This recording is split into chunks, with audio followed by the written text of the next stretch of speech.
President, roll call reveals 7 yeas. Thank you. This evening's agenda has been adopted. Need a motion on the consent agenda 24-12. There's one item on there. So moved. Second. Thank you. Motion by Commissioner Scott, second by Commissioner Masson. Any questions on that motion? Seeing none, roll call again, please. Mr. Angel? Yes. Mr. Hall? Yes. Mr. Hertz? Yes. Mrs. Maston? Yes. Mr. Scott? Yes. Mr. Sweeney? Yes. Mr. Pepper? Yes. Mr. President, roll call reveals 7 yeas. Thank you. Consent agenda 24-12 has been approved.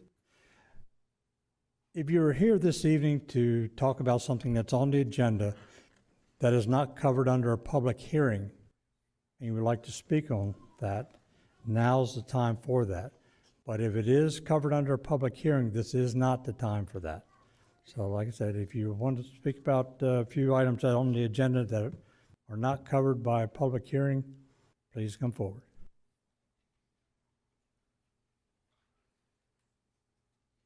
Mark, anyone online? If there's anyone joining us online that would like to make public comments at this time, please indicate by raising your electronic hand or pressing *3 if you're joining us by phone. Okay, Mr. Armstrong, please give us your name and address, and you can unmute your line. John Armstrong, 142 Great Geneva Drive, Dover, Delaware, 19901. I apologize. I don't know if these items are both docketed or not. There's a CZ 2412. Is that item on the agenda for public comment? Yes, it is. Okay. I'll reserve comment for the appropriate time then. Thank you. Anyone else, Mark? I see no other hands raised online at this time, Mr. President. Thank you. At this time, we have a presentation, 2025 January Employee of the Month. Trudy?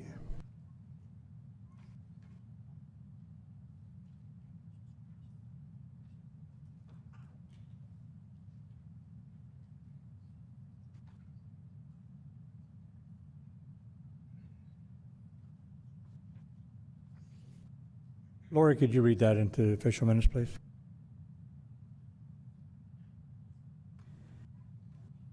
Kent County Department heads have selected James Thistlewood III from the Administration Department as the January 2025 Employee of the Month.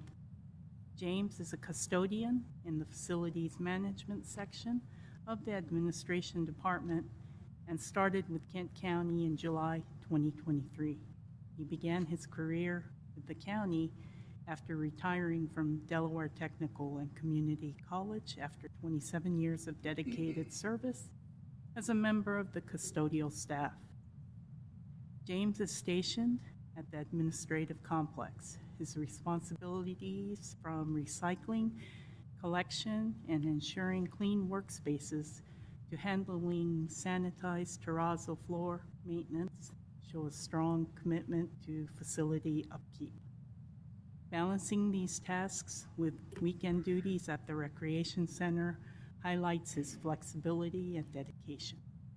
According to Facilities Director Sean Lovenguth, James is an exemplary employee whose work ethic, attention to detail, and team spirit make a significant impact behind the scenes. His dedication to ensuring the facility is clean, organized, and well-supplied, combined with his willingness to step in and support his colleagues, demonstrates true professionalism and teamwork. His quiet, steady efforts exemplify the kind of commitment that keeps operations running smoothly and fosters a positive work environment. Congratulations, James, on a job well done. And he resides in Commissioner Hall's and Pepper's districts, and their tribute reads, Kent County Levy Court, January 2025 Employee of the Month, James Thistlewood III. On this, the 17th day of December 2024, the Levy Court of Kent County, State of Delaware, does hereby recognize James K. Thistlewood III, custodian Administration Department, Facilities Management Section for his exceptional initiative, dedication, and conscientiousness in the delivery of services to the citizenry of the county. Thank you. All commissioners, meet me down front. James, you'll come front and center, please.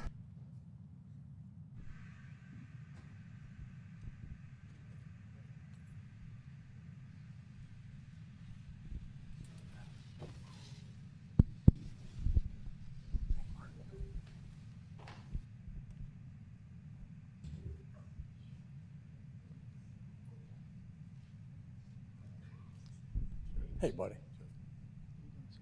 Good. Congratulations. Good. I just don't want to stand next to Larry. He makes me feel short. James, congratulations. You do an outstanding job. You've always got a smile and a hello to everybody, and we appreciate you very much. You do a great job. And just look around the building and see everything that you accomplished for us and our community, and we appreciate you for that. And you haven't been here that long, and already here you are, Employee of the Month. So congratulations, and keep up the good work. Keep up the good work. We all appreciate you.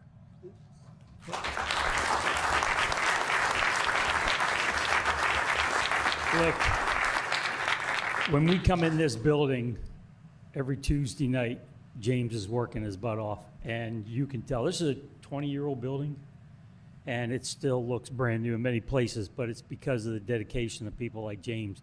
And when I came up here, I told him it was just a matter of time before he was going to be standing up here with us getting this recognition. It doesn't come from Levy Court commissioners, it comes from his peers. We just honor him by giving him this tribute. Yeah, congratulations. You're one of the first people I see every Tuesday night when I come in, and great job. James, congratulations. This is the second place we've worked together. Always done a great job, and this is well deserved. James, it's a pleasure to work with you each and every day. You always had that smile on your face, I can honestly say, and you're always willing to help everyone that you come across. We thank you for all your dedication, sir. Thank you again, James, for all the employees working in the building. Your work is noticed, and congratulations on being first one of the year, January of 2025. Congratulations. Yes, congratulations for being the first one. And now that you're here, at the end of the year, hopefully you'll get that $500 check that we give in December. But also, thank you for being part of the team. You got a great group of people that you work with, and you work well together, and it shows in our building. And on a side note, we're always looking for Santa Claus on the side, too. Congratulations, Jim, on a job well done. You certainly do represent Levy Court to the utmost, and that smile is definitely contagious. James, well deserved. Well deserved. You work hard. You always got a smile, handshake. Matter of fact, we talked tonight on the way in, so it's good to see your face. Anything can be happening, but you always have a smile that kind of enlightens things. So thank you for everything that you do. I've known James for over 27 years. He's an awesome worker, second to none. If there's anything I need on my shift, on second shift, James is there for me. So keep up the good work. We love you. You're part of the county. Keep up the good work. Thank you. James, you want to say anything? Nope. Well, let's get a picture.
Do we have any new employee introductions this evening?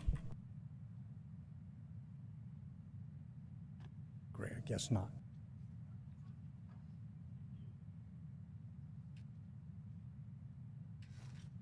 Thank you, folks. Those of you that might be the first time for being here, we like to recognize our Levy Court family every opportunity we get for the job that they do for you, the residents of Kent County, because this is your building.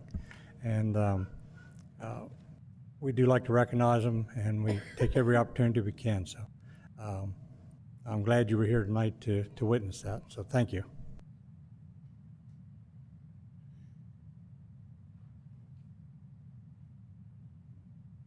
Okay, we'll move into public hearings. Petitions to amend the comprehensive plan map and zoning map. The first one falls under Commissioner Hertz. It's ordinance LC 24-30. And we have Ms. Kiefer, the Director of Planning, here to help us through this. Good evening, Commissioners. First, just a word about how tonight's hearings will be conducted. This public hearing is being conducted for the purpose of giving the citizens of the county the opportunity to present testimony on the applications before the Levy Court. Everyone will have a chance to speak. All statements are to be made from the podium at the front of the room, and for the record, please give your name and address. Copies of any written statements or exhibits used during the hearing should be presented for identification and inclusion in the record. For each application before the Levy Court, the President will introduce the application. The Levy Court will then receive testimony from all of those in favor. Testimony will then be received from those who may be opposed. After everyone has had an opportunity to speak, the hearing on the application will be closed, and the Levy Court will take what action it deems appropriate. The Levy Court's decision will be based upon public hearing testimony given at this meeting and a recommendation submitted to the Levy Court by the Regional Planning Commission. I would ask that that recommendation be included by reference in the permanent record of this meeting established by the Clerk of the Peace. The public notice of this hearing was published in the November 20th, 2024 edition of the Delaware State News. The first application before the Levy Court, ordinance LC 2430, is an application for rezoning. The site is just 1.4 acres within a larger 10-acre parcel located on the east side of Pine Pitch Road, north of Whiteleysburg Road, east or west of Harrington, outside the growth zone.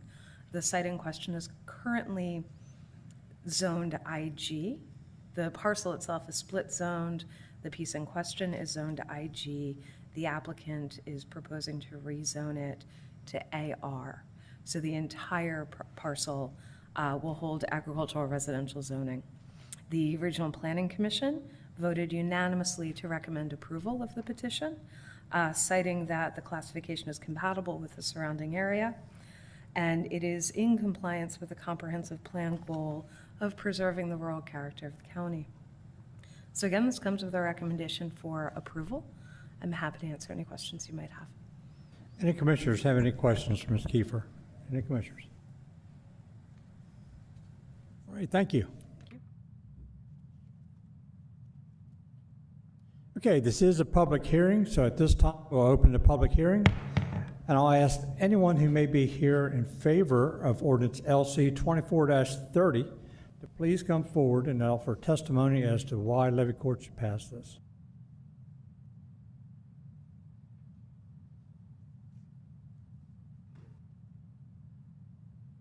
Please give your name, address, and be sworn or affirmed by the county attorney.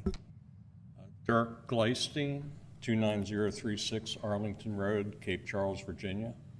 Sir, do you swear or affirm, excuse me, sir, do you swear or affirm to tell the truth, the whole truth, and nothing but the truth? Yes, I do. Proceed.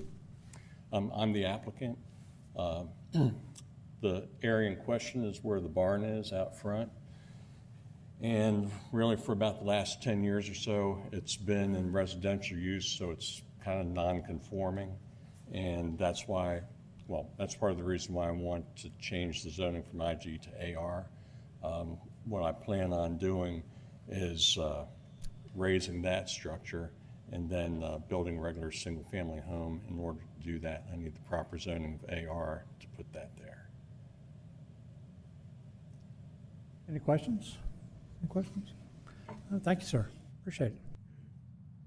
Anyone else? Anyone else in favor of ordinance LC 24-30, please come forward.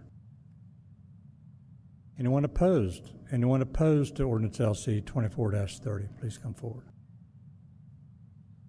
Mark, anyone online? If there's anyone joining us online that would like to speak in favor or in opposition to LC 2430, please indicate by raising your electronic hand or pressing *3 if you're joining us by phone. I see no hands raised, Mr. President. Thank you. Seeing no one opposed, at this time, any questions, any commissioners, before we close the public hearing? Seeing none, I'll turn it over to Commissioner Hertz for a motion, please. I move that Levy Court grant approval of ordinance LC 24-30, amending the zoning map from IG, which is general industrial, to AR, agricultural residential, low density residential, located outside the growth overlay district. This is based on Exhibit A, RPC recommendation report dated December 17, 2024, and Exhibit B, public hearing testimony dated December 5th, 2024, and public hearing testimony given tonight. Second. Thank you. Motion to approve by Commissioner Hertz, second by Commissioner Scott. Any questions on the motion? Seeing none, can we have roll call, please, Mr. Tanaka? Mr. Angel? Yes, reasons stated, and no opposition. Mr. Hall? Yes, per staff and RPC recommendations. Mr. Hertz? Yes, per recommendations. Mrs. Maston? Yes, per RPC and staff recommendation. Mr. Scott? Yes, per staff and RPC recommendation. Mr. Sweeney? Yes, for all reasons stated. Mr. Pepper? Yes, all reasons previously stated. Mr. President, roll call reveals 7 yeas. Thank you. Roll call reveals ordinance LC 24-30 has been approved by Levy Court. Next item on the agenda falls under Commissioner Sweeney. It's ordinance LC 24-34. And Ms. Kiefer is back up. Thank you. Ordinance LC 2434 is another petition to amend the zoning map. The parcel in question is 4.7 acres on the south side of Lebanon Road, south of Sorghum Mill Road, east of Camden. It is inside the growth zone. It is currently zoned OC, office complex, and the applicant is proposing to rezone to RM, multifamily residential. The Planning Commission, in considering the application, did vote to recommend denial of the ordinance, citing that high-density development would not be in character of the area. Additional traffic generated would have a negative impact on the surrounding area, and in general, high-density development would have a negative impact on general health, safety, and welfare of the surrounding area. So this does come with a recommendation for denial. I'm happy to answer any questions you might have. Any questions from Ms. Kiefer, staff? See none. Thank you. Thank you. Members, since there was a recommended denial by the RPC, it takes 5 affirmative votes to pass the ordinance. Thank you. Thank you. Okay, at this time, we'll ask anyone that is in favor of ordinance LC 24-34 to please come forward and offer testimony and give us your name and address and be sworn or affirmed unless you're an attorney. Good evening, Mr. President, members of Levy Court and staff. My name is Ring Lardner, a principal and professional engineer with the firm Davis, Bone & Friedel, 1 Park Avenue, Milford, Delaware 19963. And before Mr. Elias swear in, I have 2 other gentlemen with me. If I could have them do introductions, do 1 swearing, if that's okay with you. Sure. Okay. So with me in the audience is Mr. Drew Orsinger, a principal of MHA Holdings LLC, and online is Mr. Bernard Campbell, as well as the applicant. So if Drew would join me, and then Bernard, if you could unmute your mic. Gentlemen, do you swear or affirm to tell the truth, the whole truth, and nothing but the truth? I do.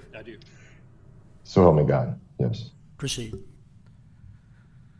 Before continuing, I know Ms. Kiefer has already stated, but just for the record, we have received and read the staff recommendation report and asked to be entered into the record on our behalf.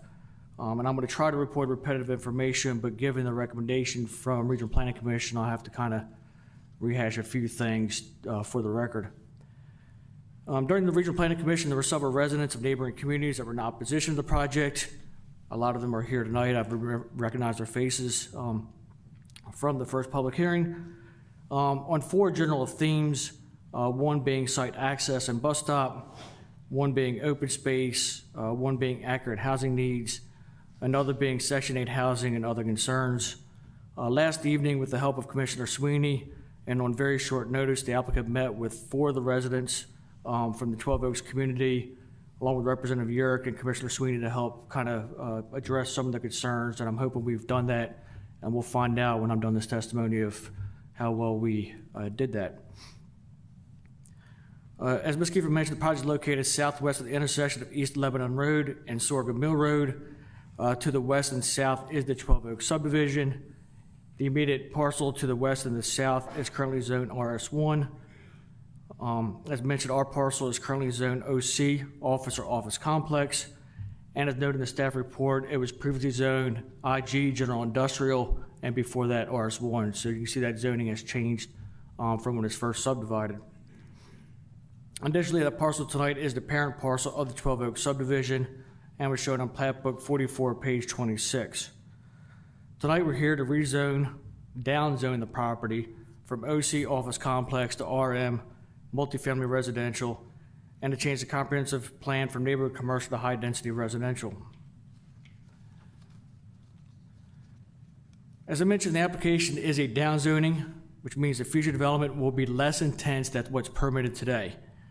The RM zoning district permits various options for residential units, including single-family, duplexes, townhouses, and apartments. The RS1 zoning district allows single-family homes and duplexes. And later this evening, you'll hear an ordinance that also may allow townhouses in the RS1 zoning district. So therefore, all the proposed uses are compatible with the adjacent zoning district. The current zoning district does not permit residential units, but does permit offices and other conditional uses such as industrial, neighborhood and regional, to include assembly and worship, public services, schools, public or private, but no on-site residential, schools through a conditional use, including on-site residential, drive-through facility, mixed use, and sports medicine facilities.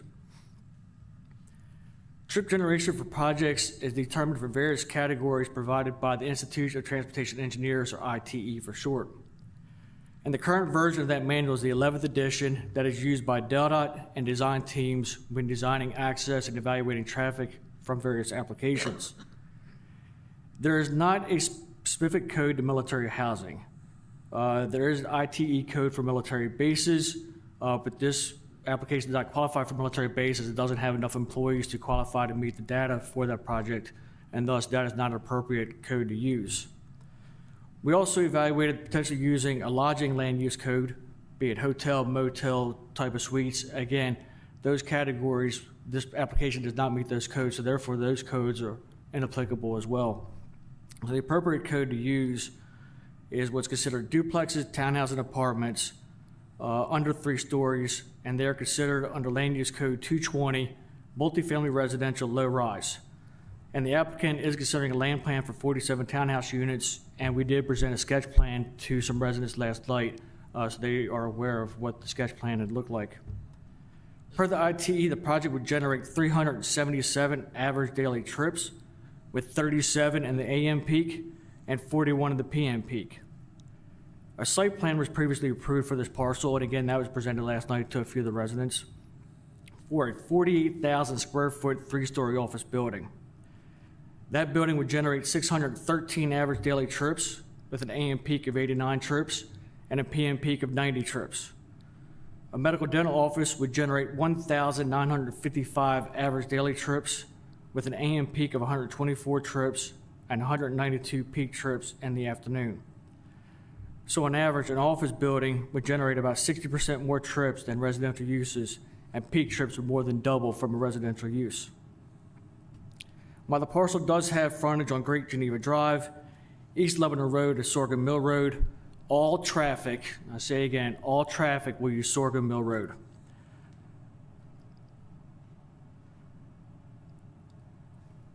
So as you can see on the screen, traffic would access Sorghum Mill Road here, and then would go up where you're only allowed to make a right. That would then head east toward the Air Force Base. If you wanted to go west, you'd have to make a U-turn.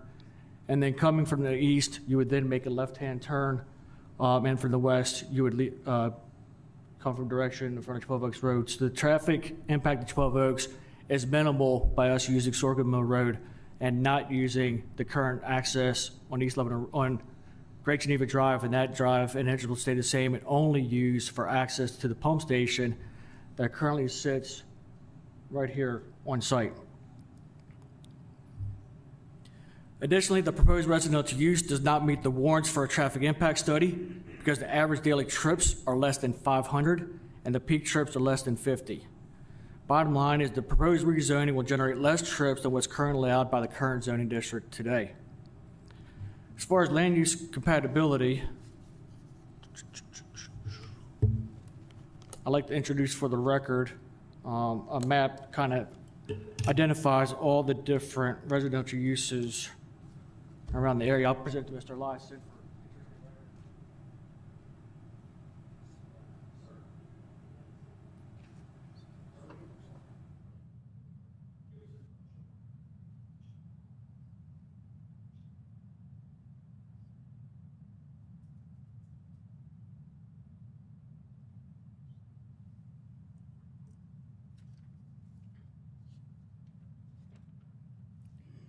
So I provide enough copies as they make their way down. But in long story short, using our site in a 6 o'clock position, the map zone a little out. So go to the west is the 12 Oak subdivision. To the left is that is Tidbury Manor. Then we go across the street, you have Penwood, Grand Oaks, Planters Run, Windswept. Come back down south of East Lebanon Road, you have Journals Green, Dover Park, some commercial applications back to the site. In addition to that, there is a senior living facility across the street and other apartments across the street. So the proposed residential use is compatible with adjacent residential use around the site, and the request for the zoning is compatible with those land uses. Next, I'd like to introduce into the record, before Mr. Berner speaks, to the housing needs are 4 different memos and studies. They're all paperclipped together so that they can just go right down the line. The first one is the Delaware State Housing Authority Statewide Housing Needs Assessment Final Report dated November of 2023. Department of Air Force memo from Air Mobility Command Headquarters dated May 15th, 2024. Department of Air Force memo from Air Mobility Command Headquarters dated June 28th, 2024. And Dover Housing Authority letter dated December 17th, 2024. Mr. Campbell. Hey, good evening, Mr. President and Levy Court Commissioners. Brenner Campbell, 2416 North Glen Drive. That's Clovis, New Mexico, 88101. I'm sorry I'm not able to be present in person. I always like to try to be, but other commitments had me elsewhere tonight. But I am thankful that Drew is able to be there. I want to start off by saying, we've learned a great deal by utilizing the structure that the county has established to allow the developer to present at the RPC, allows the developer then to hear from the local community. And I heard those concerns. And I was able to visit with Commissioner Sweeney and get a short notice Zoom call set up with several of the 12 Oaks neighbors last night that Ring alluded to. And because when I heard what the number one concern was traffic in and out on Great Oaks. We have a bus stop, that's where our kids go, traffic. So that clearly was their number one concern. And before going into that meeting, Del Dot had said, hey, based on zoning, we'll determine where we want you to have access. And then after hearing that, I was excited to learn, I instructed Ring, I was like, go talk to DelDOT, tell them there's no way we're going to go out on Great Geneva, and to give us a definitive that we can go out on Sorghum Mill to avoid that completely. Well, I was excited to hear that Commissioner Sweeney had also gone to DelDOT to push for that as well, and we have secured that. So it totally eliminates any access, ingress, egress from the 12 Oaks subdivision. So there's zero impact on their traffic there. So again, just hearing those concerns and wanting to get after that. So I'm excited to say, last night we were able to have a call with them. I went through, showed them some of those examples. I was able to show them an example of an office complex that had been submitted to the county. I got that from the county that had been submitted several years back, which would be allowed under the current zoning. The whole site, basically a giant parking lot with one multi-story, 3-story office building, commercial building right there in the middle. That right there would be generating far more in and out traffic all day, every day, compared to approximately 45 townhomes that can go in on that site. I also conveyed to them, I heard the concerns about apartment. We don't want apartments. Great. Because the current zoning requirements there in Kent County is if you fall under 5 acres in an RM zoning, you can't do multiplex, you cannot do apartments, and you cannot do mobile homes. So it's limited to duplexes and townhouses. Townhouses are a form of single family. So we're not even doing any type of traditional garden style multifamily. It won't work there.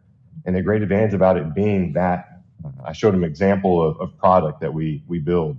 It's very nice. And the state representative was on the call. He had some great questions about, so this is not like low income. I said, no, sir, we're not building anything low income. And if you're tracking how you get to be able to do Section 8 or get to do low income, you have to do that with tax credit financing, with bond financing. All of that would have to go through public hearings through the housing authority, and we're not doing that. And so that one of those the documents that Mr. Ring has provided you. So the state has said we're short about 19,000 doors in the state of Delaware because Delaware is growing so much. Specifically to the Kent County Dover area, between the rentals and the housing that you need, it's over 3,000 doors that you're short right now. You'd be talking about taking a project like mine and having to do that, 80 times to even come up with trying to meet the demands that you have right now. And those are for the average worker. We're not talking low income Section 8 housing. And so those are numbers from the state published. When I went to the county for 5-6 months ago, starting this process, because I heard from Air Mobility Command that they have a need. Now, I want to be very clear right here. MHA does not have any agreement with the United States Air Force to provide them housing at Dover Air Force Base. I do have that, and I provide housing at other locations for them, but I don't want you to think that MHA is trying to use Dover Air Force Base or the Air Force in general as a means to try to get a zoning change. That's not it at all. We do believe that the military would absolutely want to use housing that is located in this site because it's literally 3 minutes to the gate. And y'all are all tracking the important mission set that Dover does with mortuary affairs. The 2 times that I went to Dover on active duty as a chaplain was because of men that were lost downrange in Afghanistan when I was there, and being there and greeting their families. So the mission set that's there is super important, and airmen need to live close by the base to be able to get to the base in quick order, to get on the C-5, the C-17, and get downrange, get to wherever it is that the mission needs them to go, and not be living really far away. So housing needs in general. Yes, the base has family housing, but so you're tracking 75 to 80% plus at every Air Force installation of those members live off base. There's simply not enough housing on base to be able to meet the needs. So that means 75 to 80% of Dover Air Force Base airmen live in your community somewhere. And one of the issues that the military is having in general, and this is military wide, but it is absolutely affecting Dover, is the dorms and barracks situation. Congress simply is not funding them to build more dorms because it's more buildings that they have to maintain and take care of. Dover has gotten a few, but what led us to come to the Dover area in the first place was in our meeting with the two-star general there at AMC headquarters. He's like, hey, my number one need for my young people is at Dover. So right now, they are short 266 beds. I got that confirmed yesterday via email from the Major Command there at Scott. And on top of that is they have a base index where they grade their dorms. And they've got an additional 200 something beds that are below the 80%, which means it's unsatisfactory. It's just not quality. While they do have, hundreds of airmen living in newer dorms, they have more hundreds of airmen that can't live in the dorms because they don't have the beds or they don't have the space. So those are airmen that are already getting BAH, basic allowance for housing, and being put out onto the economy and told, go find where you need to live.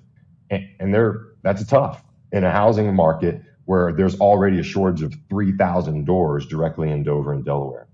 So I wanted to make sure that we addressed that. Again, we have no deal with the Air Force.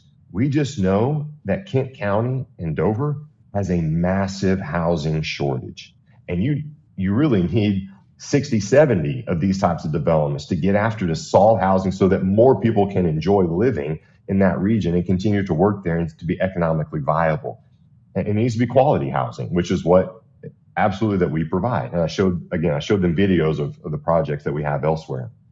But I did reach out to assuage the concerns about the Section 8 to the Dover Housing Authority. And they're the ones that do have jurisdiction in your region over the Section 8. And they provided this letter, and it's as of today.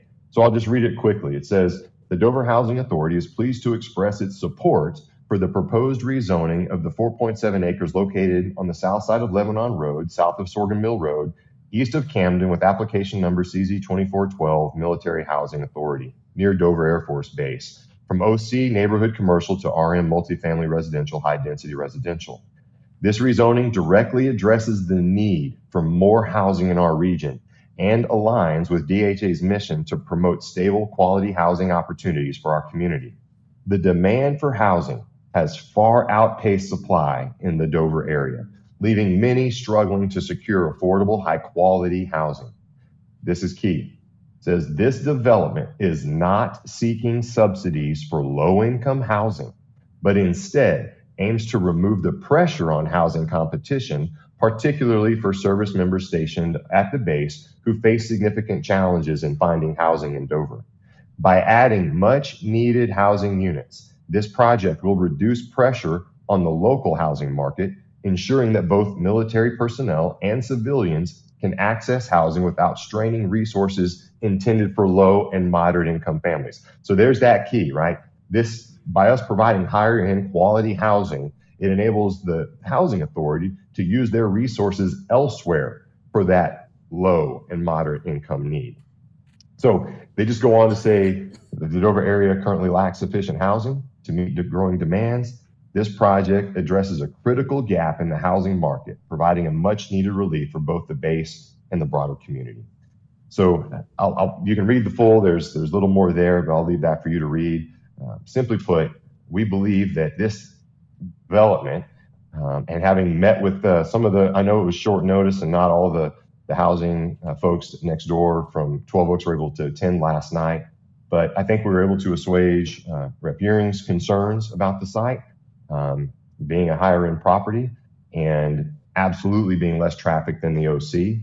And so I'll pause and I would ask that if there are other questions that come up from any of the other residents that may be in attendance tonight. And last night I did ask at the end, I said, is there anything that we haven't been able to address tonight? Now, granted, it wasn't everybody on the call. I think there was 5 from the community that were on the call. There were no additional concerns raised, so I felt comfortable and confident after that meeting last night that we've done a really good job of addressing their concerns that were raised at that public hearing. And so if anything additional is raised, I know your form, they explained earlier, like we speak, they speak, that's kind of it. If there's opportunity to be able to address that, I would simply ask to be able to address that to maybe help clear the air. But thank you very much for allowing me to take the time. Thank you, Mr. Campbell. So there are 4 criteria that need to be met for a rezoning application. Page 2 of the RPC recommendation report lists the 4 criteria and justification for how the project meets those requirements. The area has changed. In 1993, only Tidbury Manor and a portion of Penwood was constructed.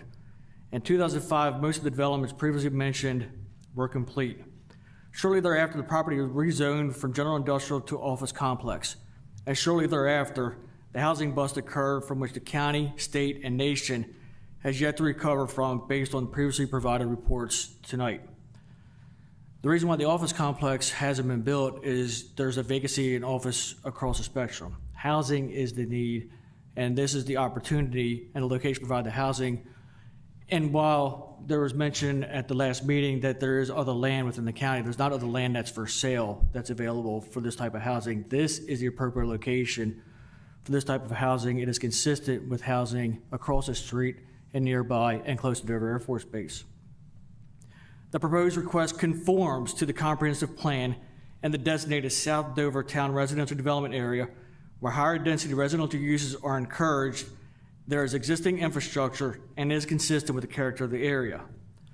The last exhibit I'd like to introduce into the record.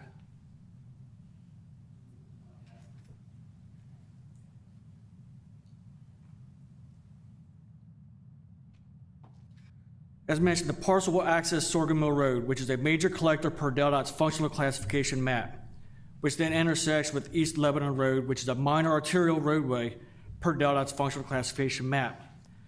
In the recommendation report, there's an email from Wendy Palasko, PE, with DelDOT's Development Coordination Subdivision Engineer that concurred with our request to access Sorghum Mill Road, where the access will be designed, reviewed, and approved in accordance with DelDOT's Development Coordination Manual that may include the appropriate auxiliary lanes, right turn lanes, left turn lanes, sidewalks, and or shared use path. Per DelDOT's traffic summary, Sorghum Mill Road has about 6,669 annual average daily trips, and East Lebanon Road has approximately 12,294 annual average daily trips. As mentioned, the proposed residential rezoning will have 377 daily trips, which adds about 6% to Sorghum Mill Road and 3% to East Lebanon Road, which meets or exceeds the annual growth we provide to roadways when we do traffic analysis. The proposed rezoning is a down zone from commercial to residential and is compatible with the surrounding land uses and will promote the health, safety, and welfare of present and future residents. As this body is acutely aware, tonight's application is about rezoning from commercial to residential and not about the site plan. I have read all the comments from the Regional Planning Commission, including the written letters providing the packet from the neighboring communities. There were 2 common themes in those packets. A, no access to Great Geneva Drive, and the second, who might be living there. As we all know, site plan always comes up in these type of applications. As we've addressed from a 40,000-foot view, no access will be to Great Geneva Drive, so therefore any concern on impact to the community on Great Geneva Drive is no longer there. As far as the residents, I don't believe they can be considered part of the decision, as there's various protections on who tenants might be in a certain neighborhood, so I will not go and address that particular comments in the letters. All other items, landscaping, screening, amenities, entrance design, stormwater management, floodplain compliance, wetland buffers, etc., will be designed according to the Kent County Code, DelDOT regulations, DENREC regulations, and other regulations should this downzoning be approved. In closing, we feel that the Regional Planning Commission was incorrect with their findings of fact, as A, high-density development is in character with the area, as there is higher density across the street along East Lebanon Road. B, the traffic generated by this project is significantly less than traffic would be generated by the current zoning. And C, the higher density development would not have a negative impact on the general health, safety, and welfare of the surrounding area. We believe that the staff recommendation for approval is correct, as the rezoning is consistent with the comprehensive plan, has a positive impact on the general health, safety, and welfare of the surrounding community. And this concludes our presentation, and happy to answer any questions that the commission may have of us. Thank you, sir. Any Levy Court members have any questions? Mr. Hertz. So these 47 units, are you building them and selling them, or are they going to be rental units that you maintain? Ms. Gamble. Our current plan is to build and own and maintain. Being townhouses, though, they could be sold as single family. That would be allowed under the townhouse type ordinance, but our plan is to hold and maintain. Okay, the second thing is you throw military around a lot, and thank you for your service. I'm also prior military. So you, in your presentation, you say a lot, it's military, about the air base, this, that, and the other. So my question is, of these 47 units, how many are guaranteed to Air Force or military? 100%, 50%, or could it legitimately be that 47 people that have no military affiliation whatsoever could live in these houses? Yes, sir. So, I mean, great question. As I mentioned earlier, we do not have any agreement in place with the Air Force to provide specific housing for Dover Air Force Base airmen. We would work towards that because we know they do have a direct need. But until anything like that were to be obtained, anybody can live there. Fair housing, just because our preference is to provide for military, because we're military ourselves, we still have to abide by fair housing, right? I mean, we market towards military, but unless the military were to lease the whole thing, we can't not include somebody. As long as they can pay the rent.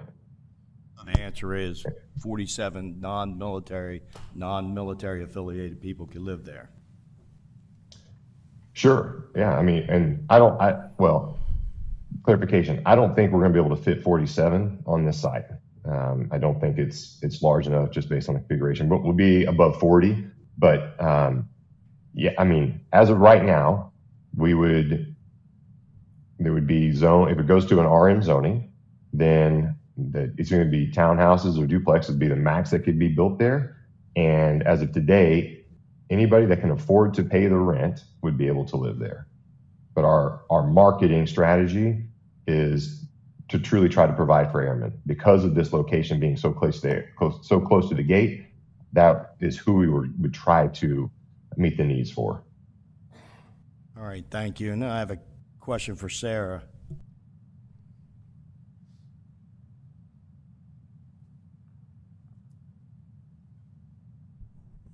If we didn't approve this zone change, could a drug and alcohol rehab facility and detox center go there? As classified as a medical center, yes, it would be permitted.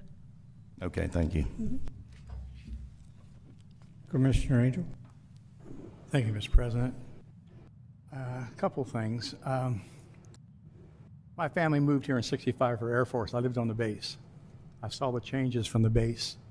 They downsized the base to, we lived in a 4-unit. And it went to a single home when they started downsizing.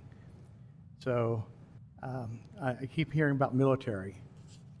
I take care of my military. I'm a disabled vet myself. I work with veterans. I even called one of the gentlemen that's on the RPC who takes care of the veterans and the Veterans Affairs for the state and our county. And he voted against this, and he told me why. Same reason I was going to ask him as what my reasons are. So there is, in that area, which right now is for commercial, that's a perfect commercial area because it's not going to be as heavily traffic traveled. I lived on Sorghum Mill Road. My family did for over 30 years. I've seen the growth and the accidents and the problems on that. So that's my first concern, is safety for the people in that area. Secondly, the Air Base had a base housing on Sorghum Mill Road. They gave it up, and they turned it over to other people that come in now, and I don't know if they purchased it, rented, or whatever. But that area is now going down in area. It's no longer military. So that's another concern I have. If you really want to work with the base used to have a lot of dorms. I used to play on the base and go to the theater and do lots of things, and enjoy a military life with the people over there. There's not as many dorms anymore. There's not as many people, as a matter of fact. That's why there's not as many dorms. So I've been making notes. I'll probably talk more about this a little bit later too, but my biggest concern is changing that to a residential right now when it's good for commercial for what it is. My biggest thing is, and I disagree with Del Dot, we've had this argument for 20 years now. Roads, safety, one entrance, one exit. No, you need an exit. You need to have an extra exit out somewhere in case of emergencies. And not just this property, it's other properties too. Or the size of roads to get fire trucks and ambulances in case of a catastrophe. So those are some of the issues I'm dealing with that I see and I hear. I got a lot of calls and text messages and emails.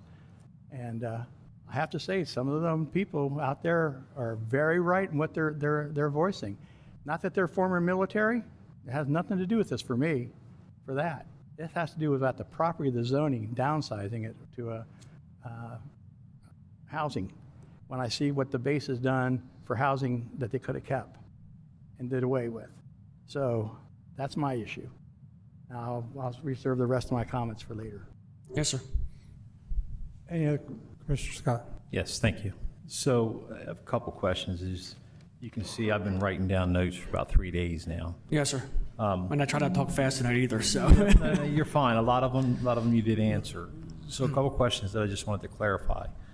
In the event that this was approved, there'd be no problem with putting up a border and possibly even fencing to separate you from 12 Oaks, correct?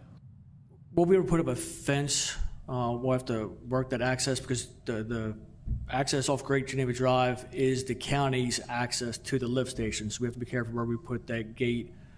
And part of the land will be landscaped because we have landscaping requirements. So we will need some landscaping on that land, but we could look the way to put a fence to prevent pedestrian movement that way. We have to strategically work on the location of it so that we don't block access for the staff of Levy Court to maintain the pump station. That's something we can work out as part of the site plan process with Ms. Kiefer and Ms. Galt and her team of Public Works. Next question basically is for Sarah. I just want to clarify. It's already zoned commercial, so Levy Court would have zero control on what they chose to put there as far as office rentals go. Am I correct by saying that? It's, pardon me, it's zoned office complex. So not commercial as you would think of general business or neighborhood business. But in terms of an office or institutional use going there, no, it would be permitted by right. So it would not come back to Levy Court in general. Okay, thank you. Any other questions? Any other questions from commissioners? Am I able to address his question real quick about the access point off of Great Geneva? Yes. Am I allowed to do that? Okay. Yes. So, and I think it was Commissioner Scott. I'm sorry, I can't see y'all real well. Y'all look like ants on my screen from really far away, so I can't see names. But to your point about fencing and screening, I'm totally fine with doing that. And to the previous commissioner's thought about access, what I've done in other locations is put a fire gate, right? So I mean, the main point of ingress egress is going to be Sorghum Mill. But if there was a fire or some type of an emergency, I mean, heck, 12 Oaks only has the one ingress egress out there at Great Geneva. But there could be some type of a fire access off of Great Geneva that's only used in some type of catastrophic event. We could put Knox box. We could do other things where the county only has access to the lift station, but then the residents only would have access out in some type of an emergency situation. But that could help assuage that concern of wanting to have multiple points of ingress egress. And then to the point of it being commercial, yeah, obviously by right, anything that is under the OC could go there. But is that the need as well? I mean, it's been OC now for 20 years and it's not solving a need. Right? This, in my opinion, solves a massive need for housing, and it's in a controlled manner as opposed to just some garden style Section 8 project. So thank you. Thank you. Anyone else in the audience in favor of this ordinance, please come forward. Anyone in the audience in favor, please come forward. Mark, anyone online in favor? If there's anyone else joining us online that would like to speak in favor of LC 24-34, please indicate by raising your electronic hand or pressing star 3 if you're joining us by phone. No other hands raised online, Mr. President. Thank you. At this time, we'll open the floor to those that may be opposed. Now, it appears as though quite a few folks here tonight, and I'm assuming majority of you are here for this project, or for or against this project. And so I would ask you to please be attentive. And if you plan on talk tonight, if someone ahead of you has already said the same exact thing that you're going to say, please don't come forward, because I will take count of hands for and against this at the end. So don't feel as though you need to come forward and offer testimony if the neighbor in front of you has come forward and done the same thing. So please try to keep your comments around 4 minutes, or we'll be here until the wee hours of the morning. So I appreciate that. So at this time, anyone that is opposed to this application or this ordinance, LC 24-34, please come forward, one at a time, please. And of course, like before, anyone coming forward, please give your name, address, and be sworn or affirmed by the county attorney. Sir. Joseph Steve Ugarte. I reside at 457 Great Geneva Drive in Dover, Delaware. Sir, do you swear or affirm to tell the truth, the whole truth, and nothing but the truth? I do. Proceed. It's Ugarte. UG. Arte. Thank you. I've recently moved. I'm the junior resident for 12 Oaks, and I testified in the last meeting. Actually, this is where I plan to retire and live the rest of my life after serving federal government, and I continue to serve the federal government as a assistant special agent in charge and as a regional security officer in the overseas embassies for the U.S. Department of State. And I've done my service for over 20 years. So with that background, I do want to kind of read a little bit so we can move forward more quickly and quicker and faster. So as such, I'm very familiar with government processes and bureaucracies within the federal government. Unfortunately, I was unable to make the meeting with the developer, as I have competing interests, as you guys can understand, at the time of the meeting. However, I was upset to hear about the comments that this was going forward, even though the authority lies within the commissioner. And hopefully that fear is misplaced, and the authority is within this body. Whether this we will find. Notwithstanding, I would like to set forth my points for the record. First, the development of this housing complex via any approval of this rezoning will have an environmental impact, not just due to traffic, but to the impact to the water table. I rely on the well systems for the viability of my water, and so do my neighbors. And any development of multiple housings will impact the aquifers. As you can see, I'm more to the left of that, and you can see if that housing falls right there, it is going to affect the aquifers. And I've already dug deep enough in the well to get more water. Second, I think it's clear that the developer has taken his own initiative to provide housing for Dover Air Force Base. If housing was critical, then why hasn't DOD entered into a leasing agreement? That's the critical core issue that's before you, and I think that's answered and it's clear. DOD is not here, and the email provided in the meeting yesterday makes no such commitment. In fact, it states that they are not making a commitment to a leasing agreement with the developer. Furthermore, the Assistant Secretary outlined his priorities in his testimony to Congress. I would like to enter this statement into the record, and I have it here when he testified before the U.S. Congress. And it is a statement by the Honorable Ravi Shadari, Assistant Secretary of the Air Force Energy, Installations and Environment Department of the Air Force. And he made a statement about the situation of the housing and what he is doing to fix it. And I would like to enter into this record if I may.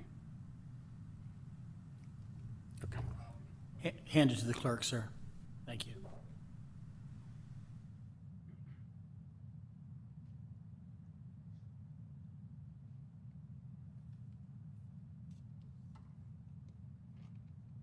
In that testimony, the Secretary took the initiative to enter into a leasing agreement with those critical base installations that needed housing. He states that in that testimony.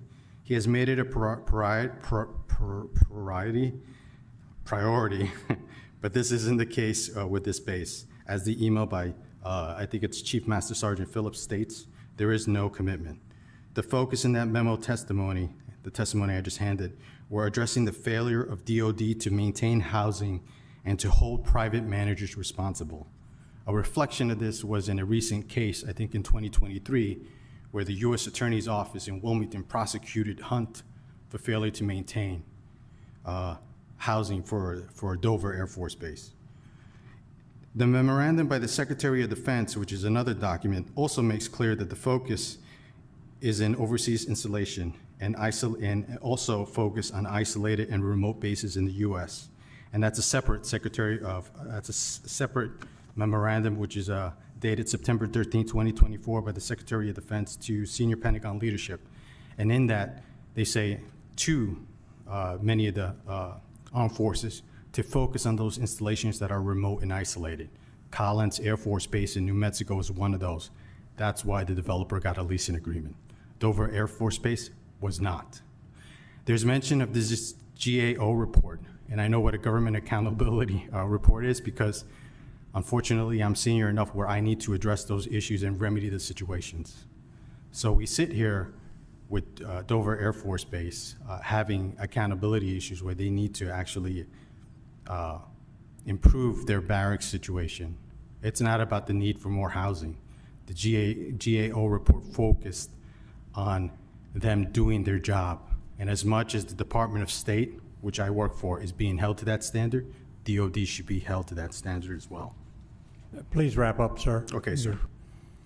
For private landlords, unlike public housing, Section 8 housing can be provided by private landlords who choose to participate in the program. They don't need to get a tax credit. They just need to accept the voucher from eligible tenants decided by the landlord. Fair housing law requires this. The impact of the greater community is also a factor in this, and to the hotels around the surrounding areas as well, because these leasing townhomes can be leased to those TDYers and also to the greater community. And it takes away and impacts economically to those homeowners who are renting to the military servicemen. In the end, I've heard many talks about supporting the veterans, and I think within the association, my neighbors are veterans, but I also serve, and I've read the biographies of all the commissioners, and you guys have done public service. So I thank you for that, for your public service. But I also want to reiterate, this is not about supporting our veterans. I, as an RSO, support my Marines overseas, and I take the initiative to advocate for them.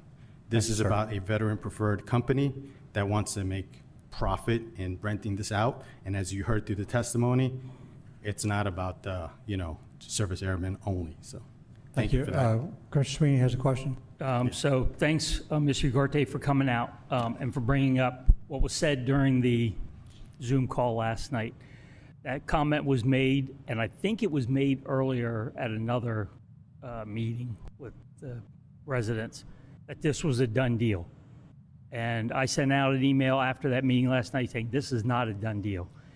That representative did not understand the process. He's never been on levy court. Your other representative, Senator Buxton, has been on levy court and never would have said anything like that. I have been in contact with the representative and straightened it out so that he understands that this is not a done deal until we make the vote tonight. And it comes down to the 7 people sitting up here right now, 2 of which are your representatives, myself and Commissioner Pepper as the at-large. So I appreciate it. Thank you for your service. Thank you. Thank you. Thank you. Sir, please give us your name, address, be sworn or affirmed.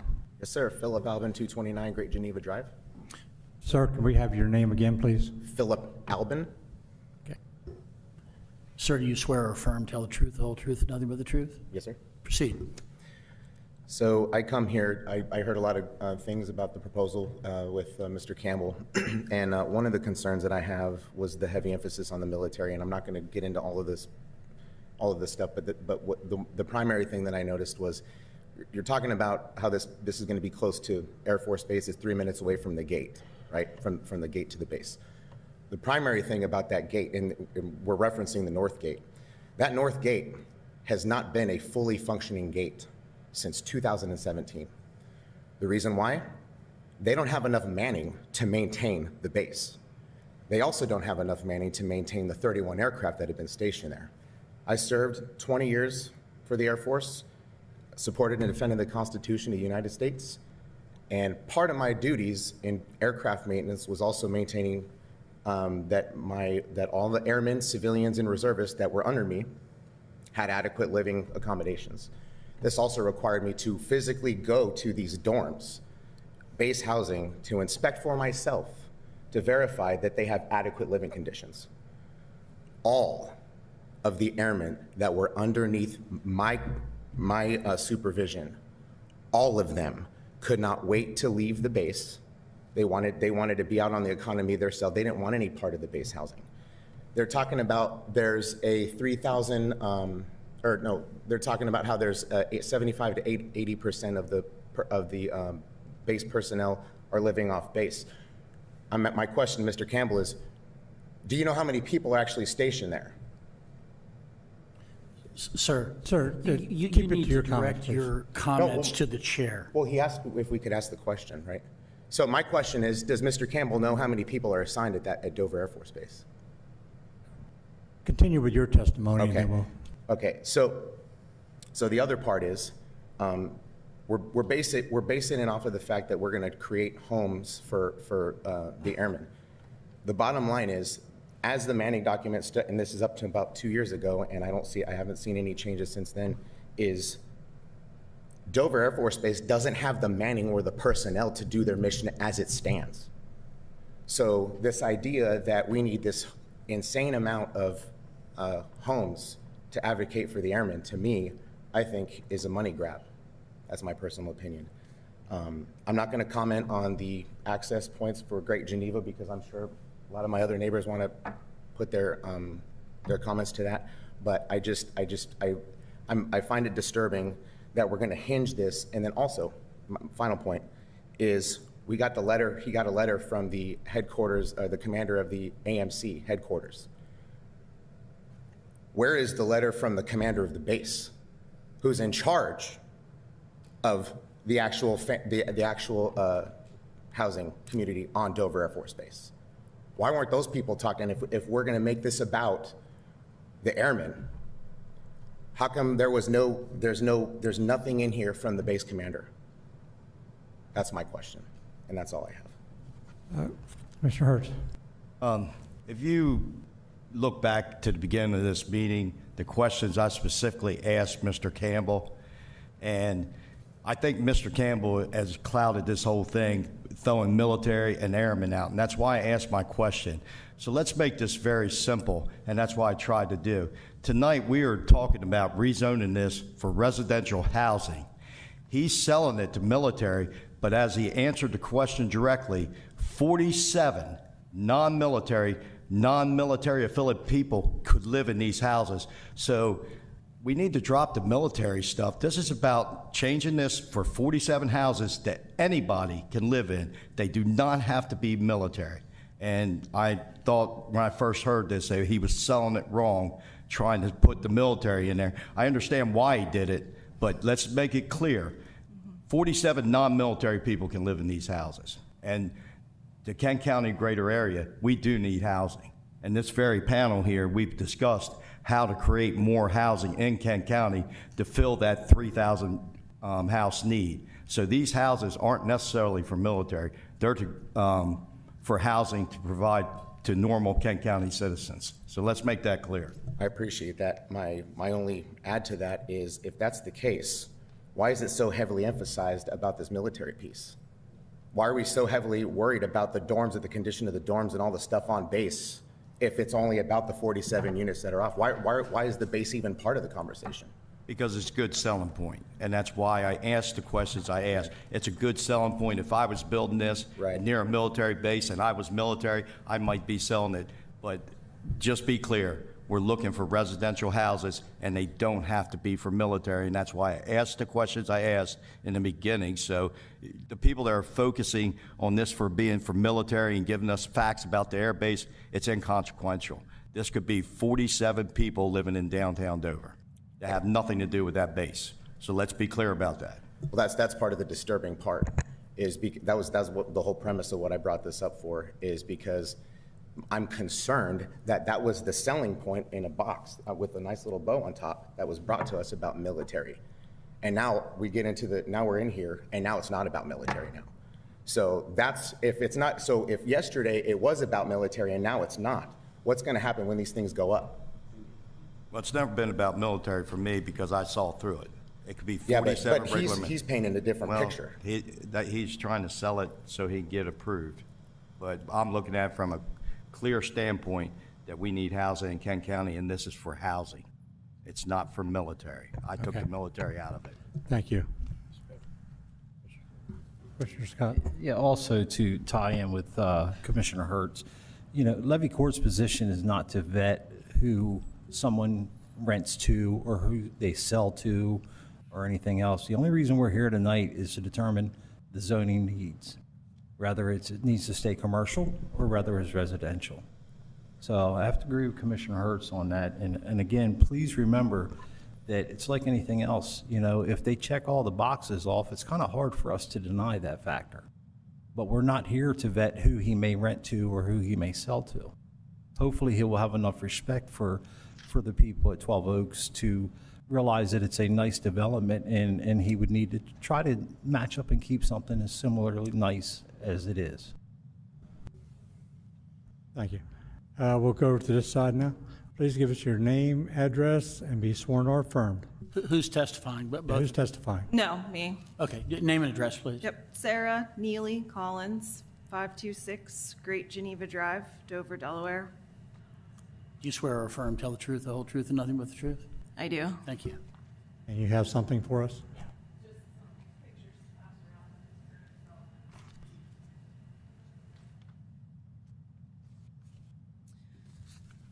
Proceed, and again, we'll try to keep this to 4 minutes or so.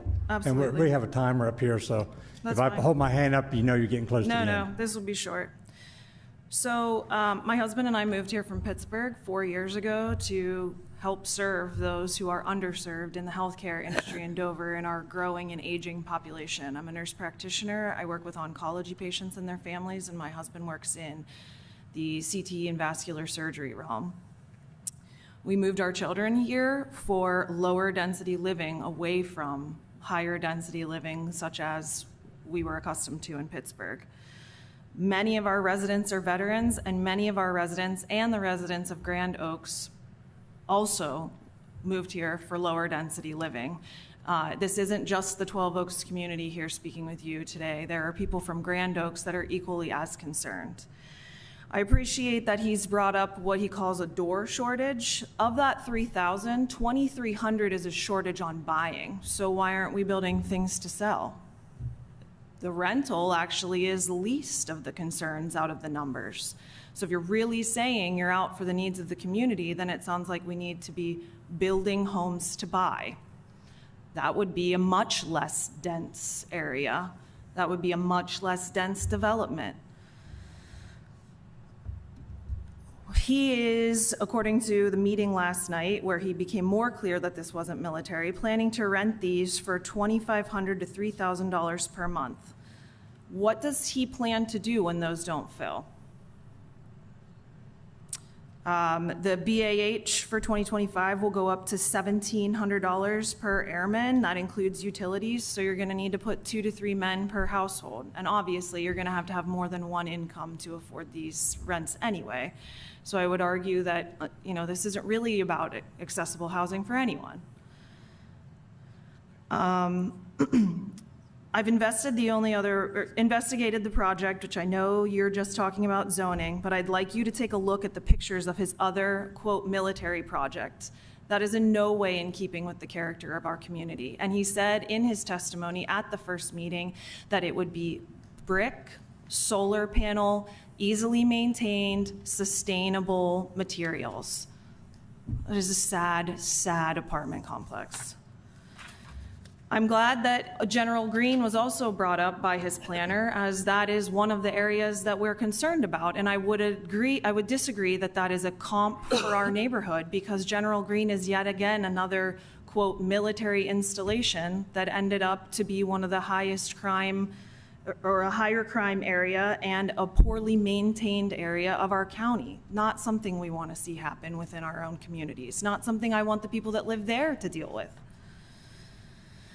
I would love to say that, he would show you pictures of his other development, but he doesn't show the outside. He only shows the inside. And I think because he knows that the outside is not something desirable.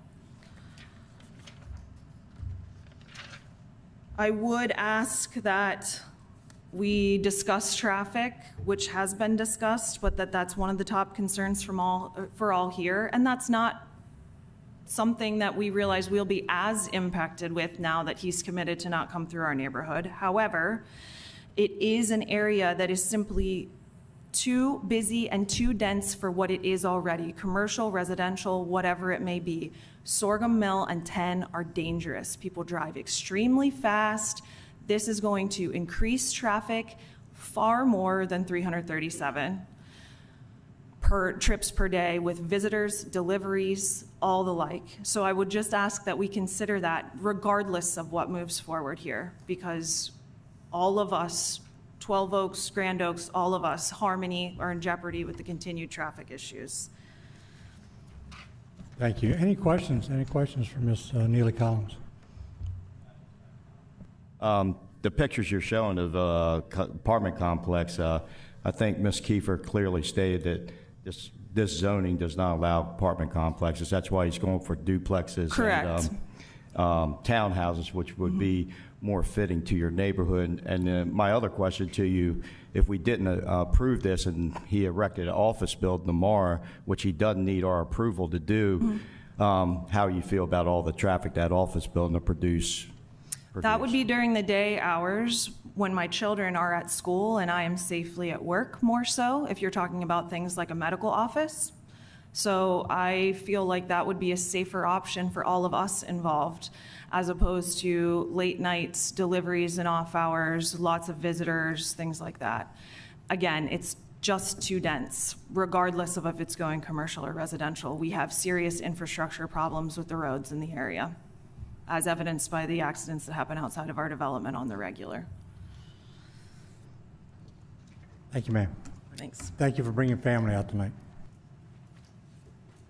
Yes, sir. All right. Well, hello. Thank you for having me. My name is Alex Montano, Montano, and I live at 259 Great Geneva, Dover, Delaware. Judge Montano, you are or are not a member of the Delaware Bar? No, I'm not. Okay, this is a little weird. I'm going to have to swear you, though. Do you swear or affirm, tell the truth, the whole truth, and nothing but the truth, sir? I swear. Proceed. Sir, please pull the mic back to your mouth so we can hear you. All right. Thank you. All right. First of all, thank you for having us, and I pray and hope that we have an equal weight. My approach here today is to address the procedural fairness. There has been a lack of procedural fairness towards us. Not all of us in Great Geneva were informed of this.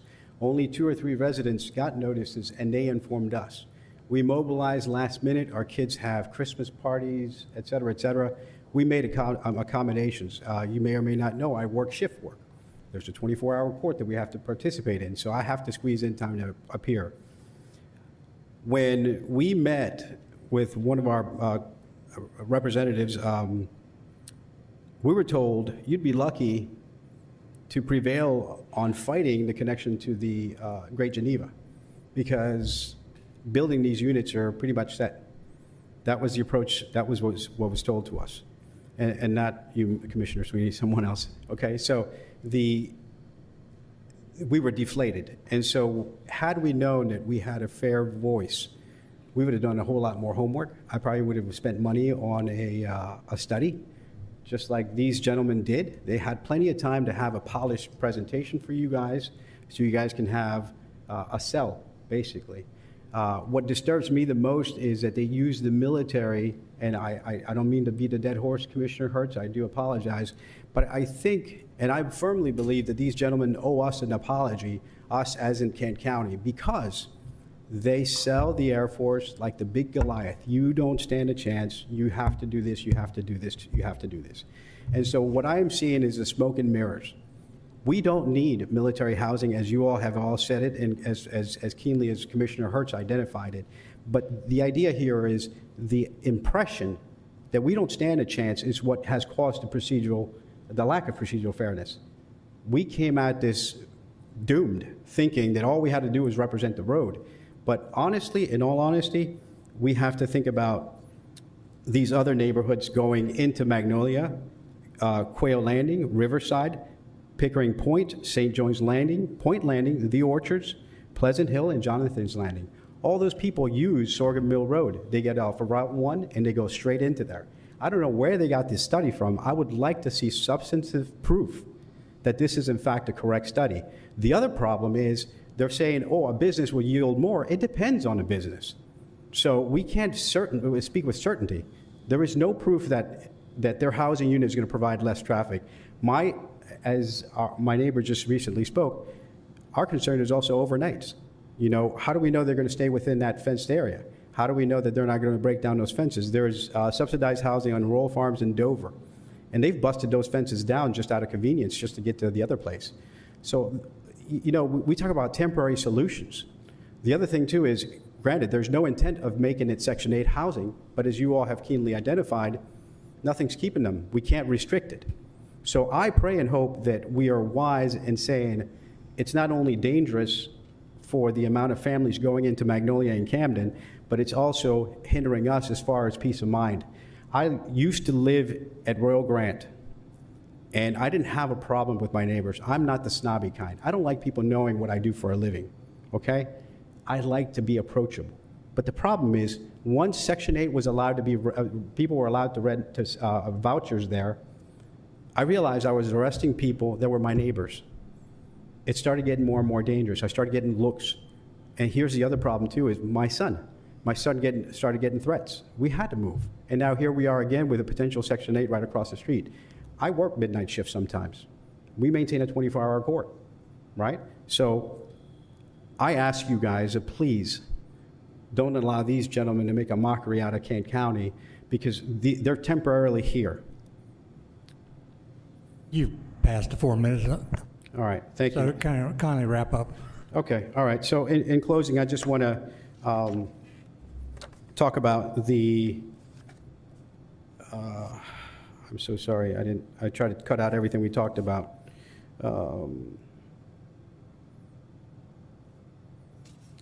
The 40,000 square foot facility, we already talked about that.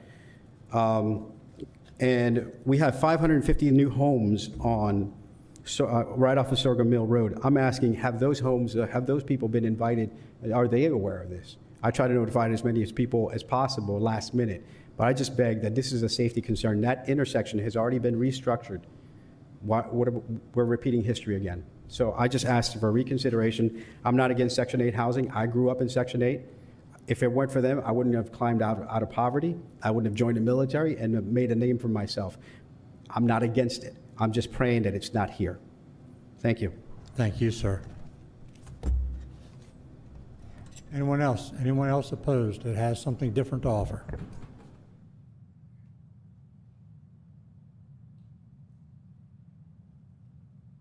Good evening. My name is Douglas Sample. I'm 60 Arthur Lane, Dover, Delaware, the Grand Oak subdivision.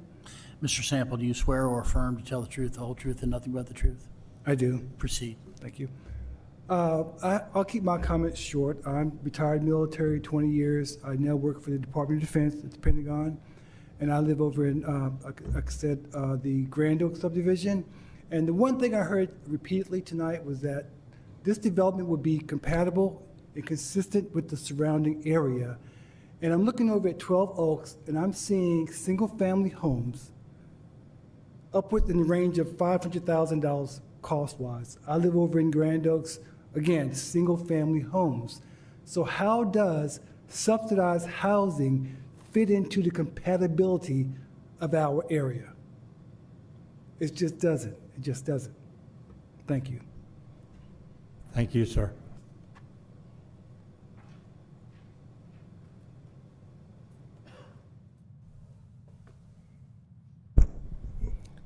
Good evening. My name's Talano Anderson. I live at 50 Dove Creek Terrace.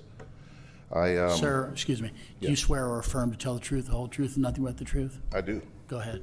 Sir, what did you say your name was? Talano, T-O-L-A-N-O. T-A-L? T as in Tom, O-L-A-N-O. Last name is Anderson. Okay. Okay. Thank you. So I live at 50 Dove Creek Terrace, which is actually across the Tidbury Creek from this property. I have a 10-acre mini farm there. My neighbor there, who I split the 20 acres with, Anthony Wallace, is another 10 acres. We have about 500 feet of frontage along the Tidbury Creek there, which ties directly downstream to the St. Jones River. We're both military veterans as well. I'm glad we're not talking about that anymore. We're supporting the military and so forth. That's not an issue. But what is an issue here is safety. I think that living right on the Tidbury Creek, overlooking the St. Jones River on Sorghum Mill Road, I also own 1205 Sorghum Mill Road, we hear the accidents. We pray for people. We know what's going on that road every single day. We know the tie-in with Cypress Branch Road.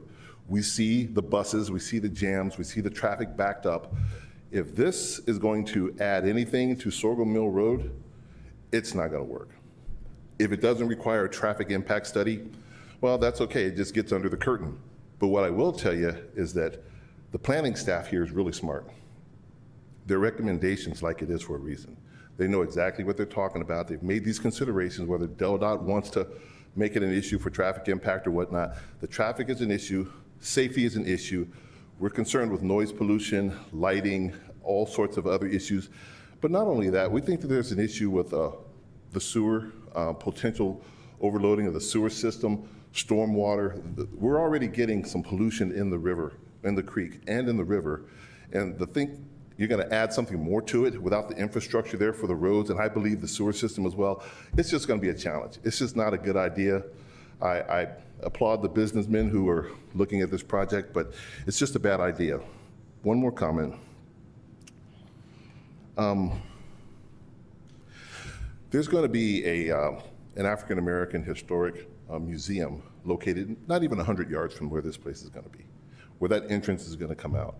I think this is going to actually discourage. There's already not enough parking for what's going to be coming. There's also, I think, the congestion. It's just really, really bad. And I think it's going to actually have a negative or adverse impact on that area as a whole. And being in a position on the bluff where I can overlook it, I can see it.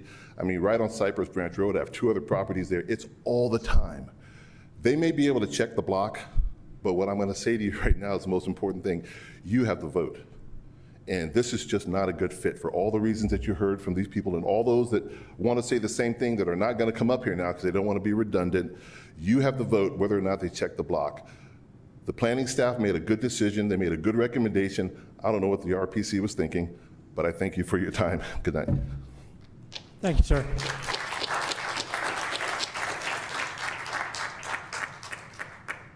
I just want to make it clear that he's wrong. Our planning commission has recommended approval of this. It was the RPC that voted against this.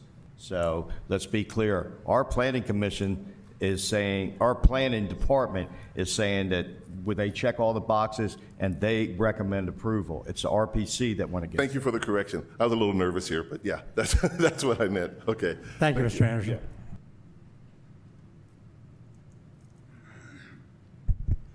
Lamar Gunn, 1971 Windswept Drive, Dover, Delaware.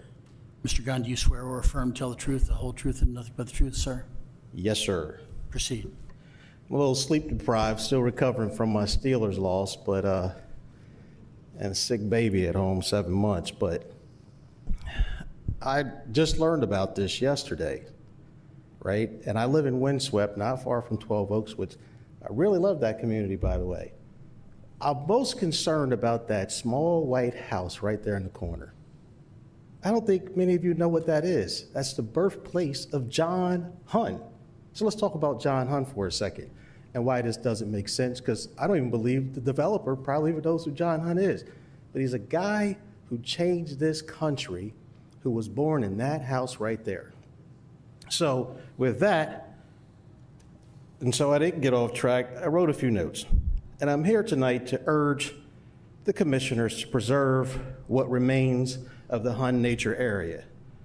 This area builds or leads to profound historical and cultural significance, representing a powerful narrative of the Underground Railroad and the transformative possibilities that arise when people of different races work together for a common cause: freedom.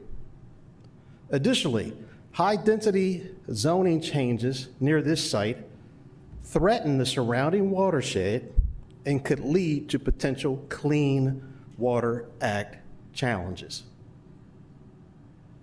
Preserving our shared history, of course, is one of the main things that I'm big on. And the Hun property in that entire area, formerly Hun Town along that strip, I mean, enough is enough, right? We're having challenges right now with our sewer, right? And the county wants to, we're having challenges with our sewer because millions of gallons of untreated sewage float down the St. Jones River without permit into Tidbury behind Brother Anderson's house, the 12 Oaks people. I don't know how many of them know that this happens, but we need to fix that first before saying, let's add to the housing shortages. And I only ask the commissioners that you have the same vigor about protecting the need for additional housing as you do for recreational spaces. I'm not even going to go there right now with this, right? Because the RPC voted in favor of a recreational space and its development, but the Levy court came back and added conditions, right, to protect the residents' voices.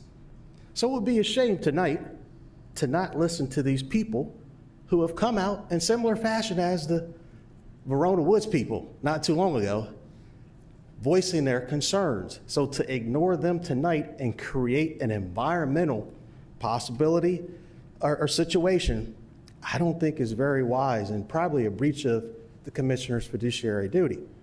So for me, I'm asking that we work together to preserve this area and build it up. And there's other opportunities from a tourism standpoint that we can benefit from. This is the greatest story, I believe, untold in this country about John Hun and Samuel Burris, a white man born in that White House right there that helped freedom seekers all across the country get their way to a new life in America. Right there. So to build any type of apartments, townhouses, when we could preserve that and connect it to the Hun Nature Reserve, which you've already spent considerable amounts of money, it's a Superfund site, right? Why are we going to go backwards by adding to, you could see how close that waterway is. It's impossible not to have water run off into that area and violate the Clean Water Act.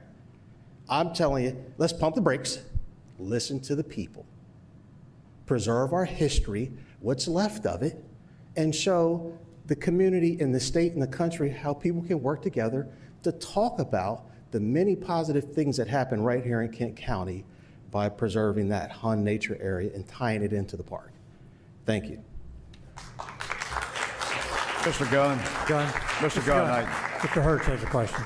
I appreciate what you're saying. That's the first time I've heard that John Hun was born in that house. That house. Okay, I'll give you that. So here's my question. You're talking about the environmental impact. Were you here at this pulpit when 12 Oaks was being planned and saying these same things? Were you advocating? Because the entrance to 12 Oaks goes right by John Hun's property. Didn't it take away from the property on that? Were you here advocating for that? And were you here saying that 12 Oaks was going to contaminate Tidbury Creek the same way as this property was? Permission to respond? All right. I moved to Windswept in 2014. So 12 Oaks was here before I even moved here. But in fairness, it's been recently that we've faced these challenges from an environmental standpoint. I could tell you I love bald eagles. They're dying. I could tell you I love fishing in the St. Jones. It's not good. I can tell you the St. Jones and Tidbury is a navigable water governed by the U.S. Clean Water Act. It's impossible, knowing what I know today, to say that anything that you approve today to add to the density of that site will not cause you to intentionally violate the Clean Water Act. But let's find out. I think listen to these people who've invested hundreds of thousands, millions of dollars in that community and respect what they've done. People retired there, they're very nice homes, and that's John Hun's birthplace. It would be foolish to have the Hun Nature Park 100 yards away and to build any type of housing there when maybe you could make it as excess parking or whatever else to tie into the Hun Nature Park, because we need parking. All right, you have a historical treasure, why kill it? Well, I don't know how much Mr. Campbell paid for that property, but. Buy it. Huh? The county should buy it. The county should buy it. The county or the state should buy it. It's a historical treasure. Listen, Mr. Campbell, we'll raise the money and buy it from you and make you whole. We don't want to see you lose money on this, but that's too great of a treasure to build anything there. We're smarter than that. Let's save that for the kids that are here and tell them and teach the story of how whites and blacks one time came together to change America. And it started in that one white house right there. Thank you, Mr. Gunn. Thank you.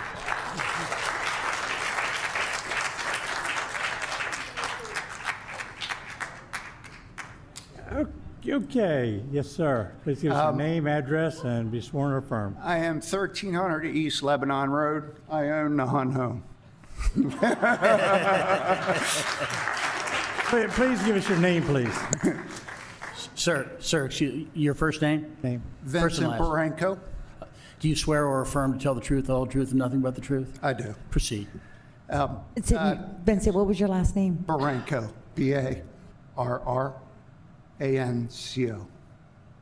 Thank you. Thank you. I bought the house about 3 years ago. I've been remodeling it ever since. It is a gem. It's part of the Underground Railroad. I just, I don't want to repeat what everyone else said. I just don't want 48 rentals next to my home. And that's all I got to say. Thank you, sir. Anyone else? Anyone else opposed? As I stated earlier, I'll ask, how many of you are here because of this? Excuse me before I do that. Hold on a second, please. Let me go on. I've got some people here online that might want to speak. Mark, do we have anyone online that would like to speak in opposition? If there's anyone joining us online that would like to speak in opposition to application LC 2434, please indicate by raising electronic hand. If you're joining us by phone, by pressing *3. And we see that Mr. John Armstrong, we see your hand raised. You can unmute your line and give us your name and address and be sworn in or affirmed. Thank you. John Armstrong, 142 Great Geneva Drive, Dover, Delaware, 19901. Mr. Armstrong, do you swear or affirm, sir, to tell the truth, the whole truth, and nothing but the truth? I do, so help me God. Proceed. Stewardship comes to mind. We're all here because we're concerned about stewardship of our county, of our community. And I think stewardship comes from good planning, and good planning comes from consideration of the zoning needs. So what does the county truly need?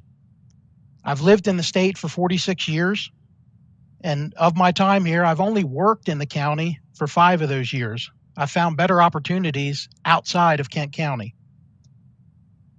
So to me, that speaks for a need of quality employment.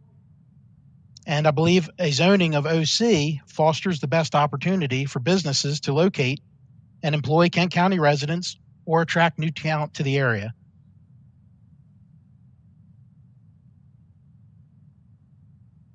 Anything else, sir? Yes? Anything else you'd like to offer? Yes. Can you hear me? Yes. Continue. The other point I'd like to make is that, the state government's our largest employer. So stewardship should be based on conversations with facts and figures. Our high school graduation rate's only 91.5%. We have administrators in the Cesar Rodney School District asking for new high schools and not getting them. So housing is a need, yes, but what comes first? Is it the chicken or the egg? Do we need jobs or do we need houses? Or do we need businesses to offer affordable wages? The property has a zoning of OC. Part of that zoning intent is to serve as a transition area between low, medium, and high intensity development. To the west, we have lower density. To the east, we start to see higher density. We also would see townhouses alone. That's contrary to the spirit of the comprehensive plan's desire to encourage diversity in housing itself. So just townhouses alone, why wouldn't it be better to be a mix of houses and suit more variety of needs?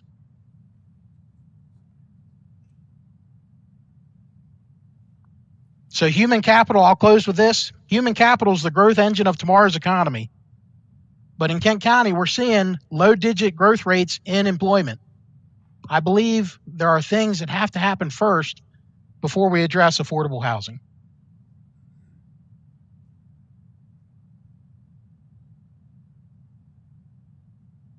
Thank you, sir. Thank you. Any questions? I don't believe so. Thank you, sir. Thank you. Mark, anyone else online?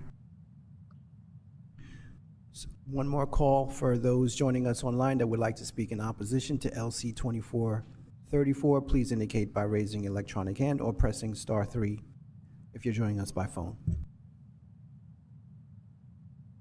I see no more hands raised online at this time, Mr. President. Thank you. Now going back to started before, everyone here that is here either for or against this project, please raise your hands. Okay, thank you. Now, who is here for this project? In favor?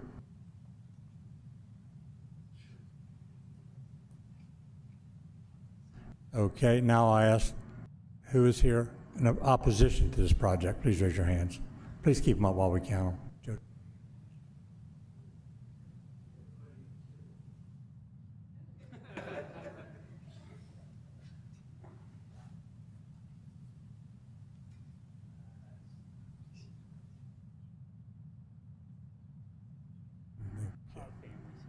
Yeah, a lot of families, yeah. Probably 40.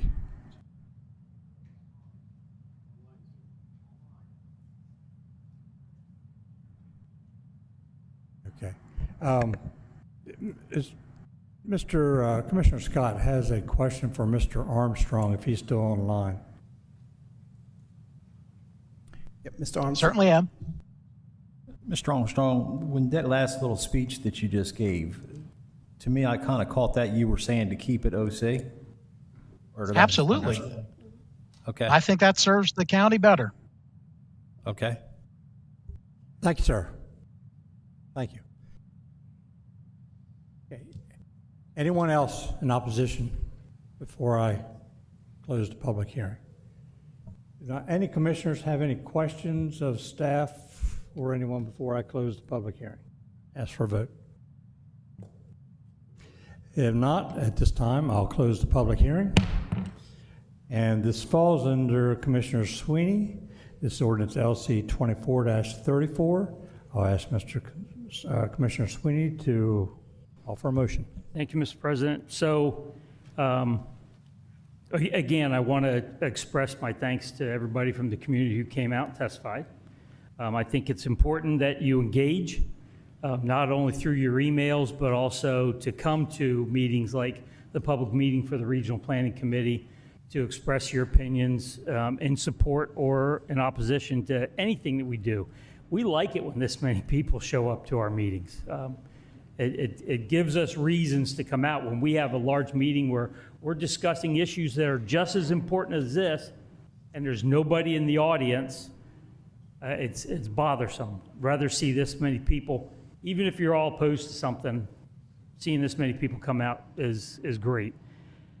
So I have sat out in the parking lot there on Sorghum Mill Road and looked at the cars going down Sorghum Mill Road. My biggest problem is that in the past 20 years, we've added almost 800 new homes in subdivisions that access Sorghum Mill Road, yet DelDOT has not done anything to improve Route 10 other than a right turn in, right turn out, plus the crossover on the westbound of Route 10, which we all know has made it very dangerous. And I don't I'm on the Kent County MPO, and I guarantee you that that intersection is not on the 25-year plan for DelDOT to fix. So I don't think that doing any kind of development along Sorghum Mill and Route 10 is going to improve the situation. Given that, I move that the Levy Court deny ordinance LC 24-34, amending the zoning map from OC office complex neighborhood commercial to RM multifamily residential, high-density residential, located inside the growth zone overlay district. This is based on Exhibit A, the RPC recommendation report for denial dated December 17th, and Exhibit B, public hearing testimony dated December 5th, plus all of the public hearing testimony given tonight, the emails, the phone calls, the Zoom meetings, and findings of fact that a high-density development is not in character with the character of the area. Traffic generated by high-density development, while it is minimal, will not help to improve an already bad situation. And high-density development would have a negative impact on the general health, safety, and welfare of the surrounding area. Second the motion. Thank you. A motion by Commissioner Sweeney and seconded by Commissioner Angel to deny ordinance LC 24-34. Any questions on the motion? Okay, this is a little confusing being it's a motion to deny. Your vote, if you want to vote along with it, would be yes. Okay, all right. Ms. Tanaka, can we have roll call, please? Mr. Angel? Yes, vote to deny. Mr. Hall? No, based on staff recommendations. Mr. Hertz? No, based on staff recommendations and this board's continued effort to try to find places for more housing. Mrs. Maston? Yes, to deny. Mr. Scott? You know, I spent a lot of time researching the last 3 days, and I think a precedence that when a developer or a homeowner has met all the criterias that are required by the county, it's kind of hard to deny that in my eyes. I completely respect 12 Oaks residents, and I understand your fight, and I understand your concern wholeheartedly. So with that, my vote would be to approve.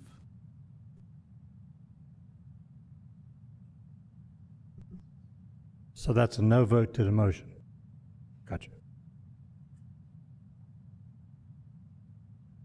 Mr. Sweeney? Yes, per my motion. Mr. Pepper? Yes, per Commissioner Sweeney's motion, and I experienced Sorghum Mill Road every day, at least 2, sometimes 4 times a day. I traveled that route to work, so I experienced that. The fuel company there, if you're traveling Sorghum Mill and for some bad chance, I'll say, you have a tanker that's backing into that lot, it backs traffic up, and if you want to go westbound out of Sorghum Mill, it's not optimal to go and have to make a U-turn and go back Route 10. That loads up and fills up, traffic backs up onto Route 10 travel lanes going eastbound. And I traveled Sorghum Mill. It's kind of ironic to miss the school buses that are on Route 10 and 12 Oaks. So I've also experienced the many school buses that are up and down Route 10 as well. So I have to vote with Commissioner Sweeney. My vote is yes. Mr. President, roll call reveals 4 yeas, 3 nay. So according to our attorney, we'd have to have a super majority to overturn the ruling of RPC, so we would need 5 votes? No, if you wanted to reverse them and approve the application, it would take 5. The application has failed 4-3. Right, got you. Okay, great, thank you. Thank you. So the motion passes to deny 4-3.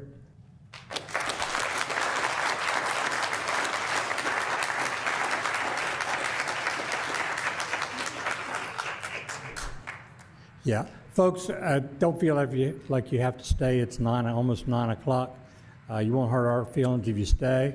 You won't hurt if maybe leave, but you might want to see more of government in action if you want to stay. But thank you for taking your time. Thank you for those that brought their children. I know it's their bedtime, so thank you, folks.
Yeah.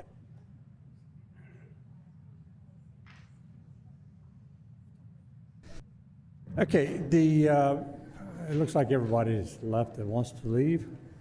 The next application is under Commissioner Hertz. It's application CS-99-11/S-99-02 Delaware State Fairgrounds. I'm going to recuse myself from any part of this application since I am a member of the Delaware State Fair Board of Directors. So I'll recuse myself, I'll take leave and turn it over to Commissioner Angel to handle this portion of the meeting, and I'll be back once it's concluded. Thank you. Thank you, Mr. President. Ms. Kiefer? Thank you. Application CS-9911/S-9902 is indeed a revision and expansion to the Delaware State Fairgrounds. The site is zoned IL, limited industrial, nearly 250 acres inside the growth zone. The proposal includes several new structures totaling just under 89,000 square feet. This is the long-range plan for the fairgrounds as it stands today. The Regional Planning Commission indeed voted unanimously to recommend approval of the revised site plan. I'm happy to answer any questions you might have. Any questions for Ms. Kiefer? Thank you.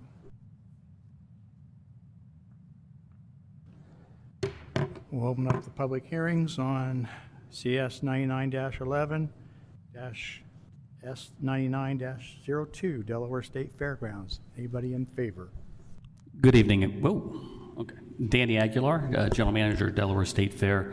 Fairgrounds address is 18,500 South DuPont Highway, but also live in Frederica at 6029 Bay Road. So, Sir, do you swear or affirm to tell the truth, the whole truth, and nothing but the truth? I do. Proceed. Well, good evening. Thank you. I'll be respectful of everyone's time. I know it's been a difficult evening. The Fairgrounds application and permit has already included several sections as our long-range strategic plan. We're looking to essentially enhance agricultural buildings, potential growth areas for areas that are currently being served, whether it's hospitality areas or retail areas on the grounds themselves. We certainly understand in the 10 days of operation, we have 300,000 people that consider Delaware State Fair home for 10 days, of which about 37 to 40% are Kent County residents. So we certainly appreciate Kent County's contribution to the support of this nonprofit being the Delaware State Fair. The application itself, rather than getting into the details of each building, I'll be more than happy to answer any commissioners' questions that they may have. This is part of a 5, almost 10-plus year strategic plan. Most of those buildings are existing buildings. We will certainly continue to work with DelDOT in our planning moving forward for any traffic, public safety, and just overall operations of the facility, as we'll continue to do so. If there's any questions at this time, I just want to be respectful. You have the information in front of you. There's a lot of detail, so to go into it will certainly extend tonight's evening a little bit longer. Any questions for seeing none? Mark, anybody online? In favor?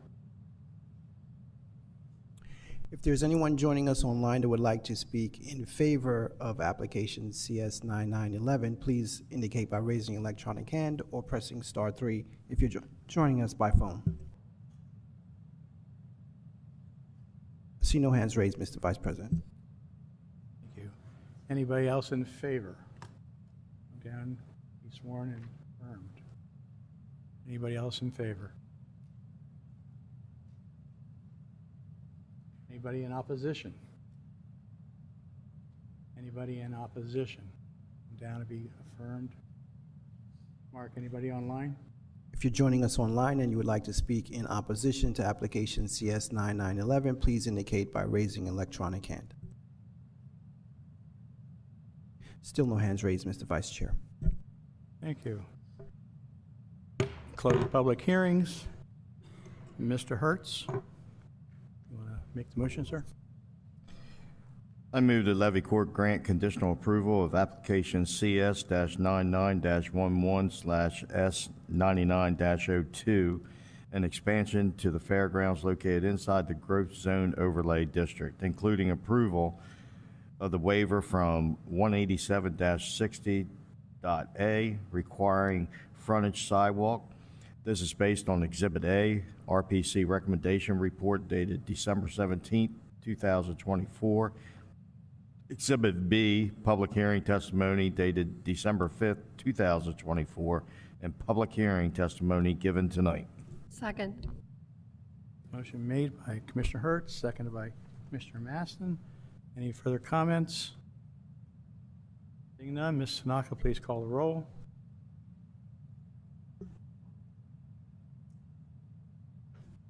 Mr. Hall?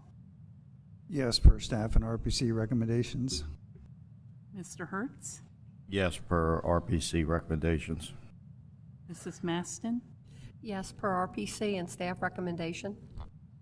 Mr. Pepper abstaining. Mr. Scott? Yes, based on staff and RPC's recommendation. Mr. Sweeney? Absent. Mr. Angel? Yes, for reasons stated. Mr. Vice President, roll call reveals 5 yeas, 1 abstaining, 1 absent. I'm sorry, I didn't hear the, Ms. Tanaka, you said all in favor? The passed? I didn't hear you. Oh, 5 yeas. Thank you. 5 yeas and in favor. Yeah, thank you.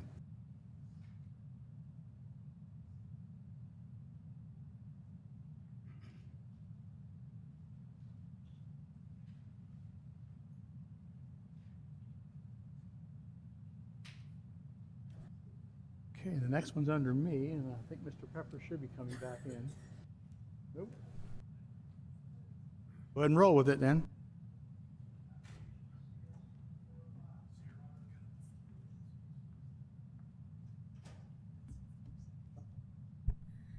Thank you, Commissioners. Application CS 2405 is a conditional use site plan for an elevated water storage tank.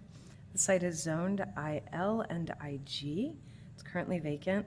The project area is just under an acre on the north side of West Denny's Road, west of 13, north of Dover, inside the growth zone.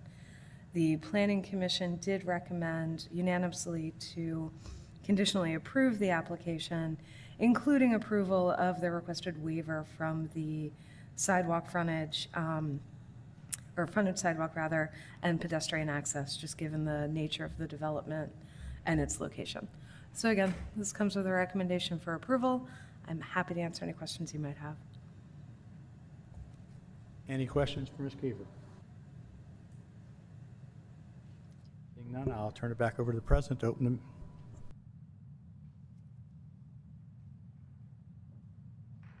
Thank you. All right, this is application number CS-24-05, Tidewater Utilities Water Tower. And I guess we've already had information from staff. So now we're open the public hearing, asking those that are in favor to please come forward. Good evening, Mr. President, Commissioners, staff. For the record, my name is Bob Palmer with Beacon Engineering. Address is 23318 Cedar Lane. On behalf of the owner, the Stolfus family, and the applicant, Tidewater Utilities.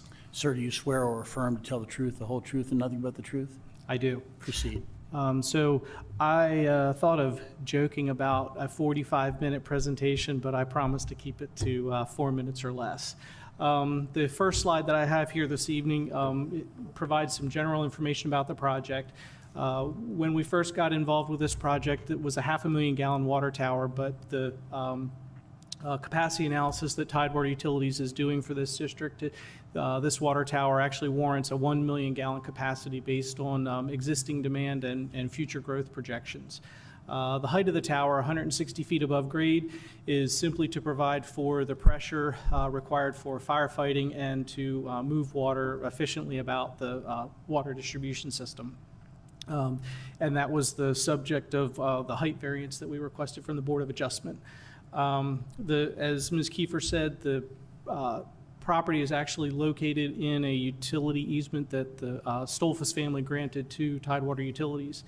And let's see, it's the green square in the aerial photo. The magenta square is the larger property that the utility easement is subject to. And though we're close to West Denny's Road, the actual access is through cross-access easements out towards Fork Branch Road, hence the reason it's the Fork Branch Elevated Storage Tank. Deltec is to the south, and staff described the region being industrial with other uses. This is an excerpt from the site plan, and the green area represents the tree clearing, the minimum amount of tree clearing that's required for construction staging for the water tower.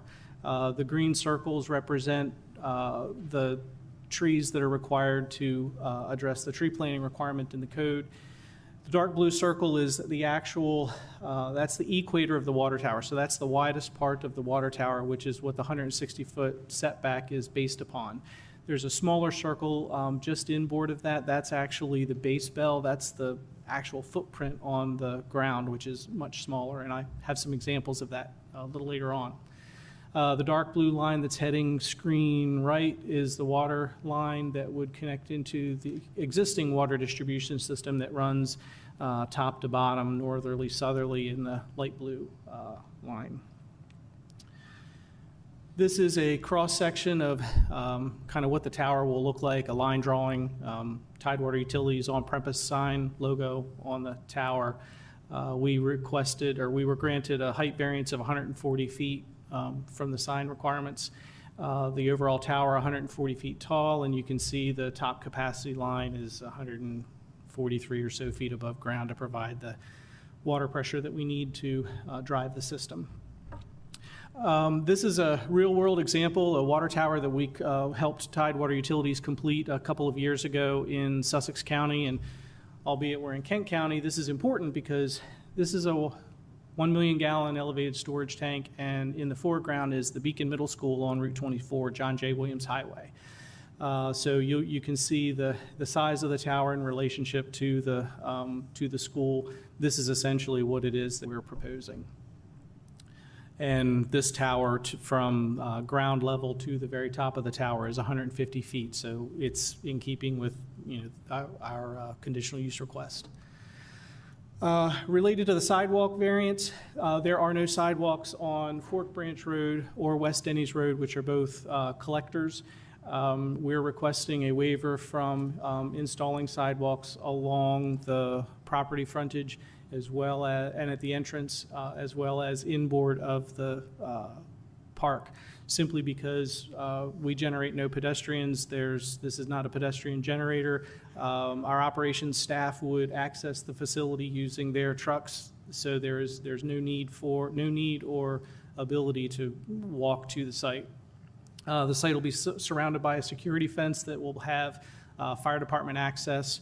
And as I testified during the RPC public hearing, there will be a Knox box. We'll more than likely have an electronic actuated gate that's opened by siren, so that the fire department can gain access to the tower site should they need to.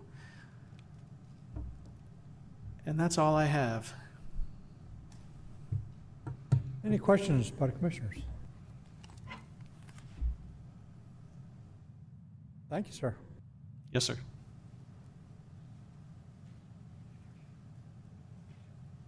Anyone else in the audience in favor of this application? Anyone else in the audience in favor? Please come forward.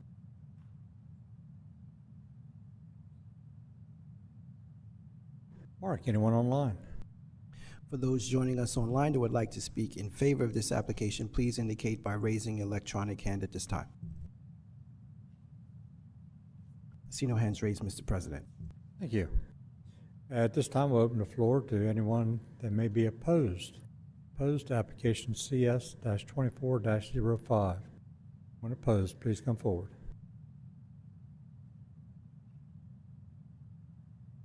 Seeing none, Mark, turn it over to you. For those joining us online that would like to speak in opposition to CS 2405, please indicate by raising your electronic hand. Still no hands raised, Mr. President. Thank you. Any commissioners have any questions of staff before we close the public hearing?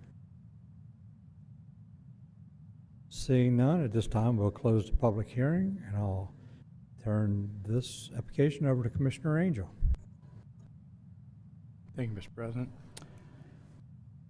I move that the Levy Court grant conditional approval on application CS-24-05, a conditional use site plan approval of a water tower located inside the growth zone overlay district, including approval of the waiver from section 187-60.A, requiring frontage sidewalk, and 187-60-B, requiring pedestrian access into the site. This is based on Exhibit A, RPC recommendation report dated December 17, 2024. Exhibit B, public hearing testimony dated December 5th, 2024, and the public hearing testimony given tonight. Second. Thank you. Motion made by Commissioner Angel, second by Commissioner Maston. Any questions on the motion? Seeing none, can we have roll call, please? Mr. Angel? Yes, that's per my motion. Mr. Hall? Yes, per staff and RPC recommendations. Mr. Hertz? Yes. Mrs. Maston? Yes, per RPC and staff recommendation. Mr. Scott? Yes, based on RPC and staff recommendations. Mr. Sweeney? Yes, for reasons stated. Mr. Pepper? Yes, for reasons stated. Mr. President, roll call reveals 7 yeas. Thank you. Roll call reveals application CS-24-05 has been approved. Moving on to Kent County ordinances. First one falls under Commissioner Maston, second and third one. First one is ordinance LC 24-32, stormwater maintenance district fees. Commissioner Mrs. Maston. Kiefer? Thank you. This ordinance is primarily a housekeeping measure. Currently, in the Subdivision and Land Development Code, the language says that the levy court will establish the annual fee for the stormwater maintenance districts in the annual budget. Levy court wanted to move that up a little bit and instead put the fee into Chapter 128, which enumerates all fees for Kent County. So this just updates the subdivision requirement that it'll be established in Chapter 128. Comes with a recommendation for approval. I'm happy to answer any questions you might have. Thank you. Any questions, staff? Seeing none, at this time, we'll open the public hearing on ordinance LC 24-32 and ask anyone who may be in the audience that's in favor of this to please come forward. Anyone in favor, please come forward.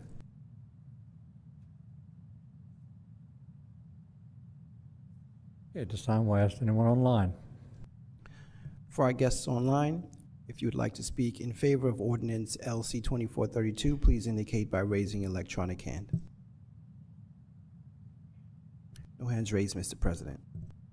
Thank you. At this time, we'll ask anyone who may be in opposition of ordinance LC 24-32 to please come forward. Anyone in opposition? See none online? For those online that would like to speak in opposition to ordinance LC 2432, please indicate by raising your electronic hand. Still no hands raised, Mr. President. Thank you. Any commissioners have any questions before we close the public hearing? Seeing none, I'll turn it back over to Commissioner Maston. I move to adopt ordinance LC 24-32, stormwater maintenance district fees. This is based on Exhibit A, staff memorandum dated December 17, 2024. Exhibit B, public hearing testimony dated December 5, 2024, and public testimony from tonight's meeting. Second. Thank you. Motion by Commissioner Maston, second by Commissioner Scott. Any questions on that motion? Seeing none, can we have roll call, please? Mr. Angel? Yes, reason stated. Mr. Hall? Yes, reason stated. Mr. Hertz? Yes, reason stated. Mrs. Maston? Yes, reason stated. Mr. Scott? Yes, reason stated. Mr. Sweeney? Yes, reason stated. Mr. Pepper? Yes, all reasons stated. Mr. President, roll call reveals 7 yeas. Thank you. Roll call reveals ordinance LC 24-32 has been approved by Levy Court. Item number 2, Commissioner Maston. Ms. Kiefer? Item 2 is ordinance LC 2433 regarding solar facilities and the decommissioning plan estimates associated with them. Levy Court had noticed a great deal of disparity among different estimates for decommissioning solar facilities. And so what this ordinance does is require a third-party review to be paid for by the applicant, so we can effectively get those estimates ground-truthed. Comes with a recommendation for approval from the Planning Commission. I'm happy to answer any questions you might have. Thank you. Any questions? Commissioner Sweeney. Ms. Kiefer, the ordinance or our requirement is that after decommissioning, the land be returned back to the state it was in prior to the installation of solar panels, right? All the equipment has to come out, everything has to be graded, seeded. It effectively, yes, just like we would any. But there was no dollar limit or anything that restricted that or they were required to spend, just that it had to be returned back to the state. And we require that it be, that work be bonded, or we have a letter of credit. We have some sort of surety for it. Right. So that if a company leaves town, the county can call that bond and we can clean it up. And we update those estimates every 5 years because the market changes so substantially. But we, as a staff, don't have a way to determine that the estimates they're giving us are valid. So this lets us bring in another professional in the field to effectively confirm the numbers they give us. Right, so that professional also then puts another restriction on solar companies who are looking to provide solar in our county. It is one more cost, if that's what you're getting at, yes. Thank you. Any other questions? No, thank you. At this time, we'll open the public hearing on ordinance LC 24-33, solar facilities decommissioning estimates. Anyone in the audience that is in favor of this ordinance, please come forward and offer testimony.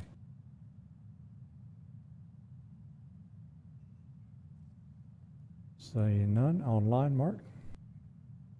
For those joining us online that would like to speak in favor of LC 2433, please indicate by raising your electronic hand. No hands raised, Mr. President.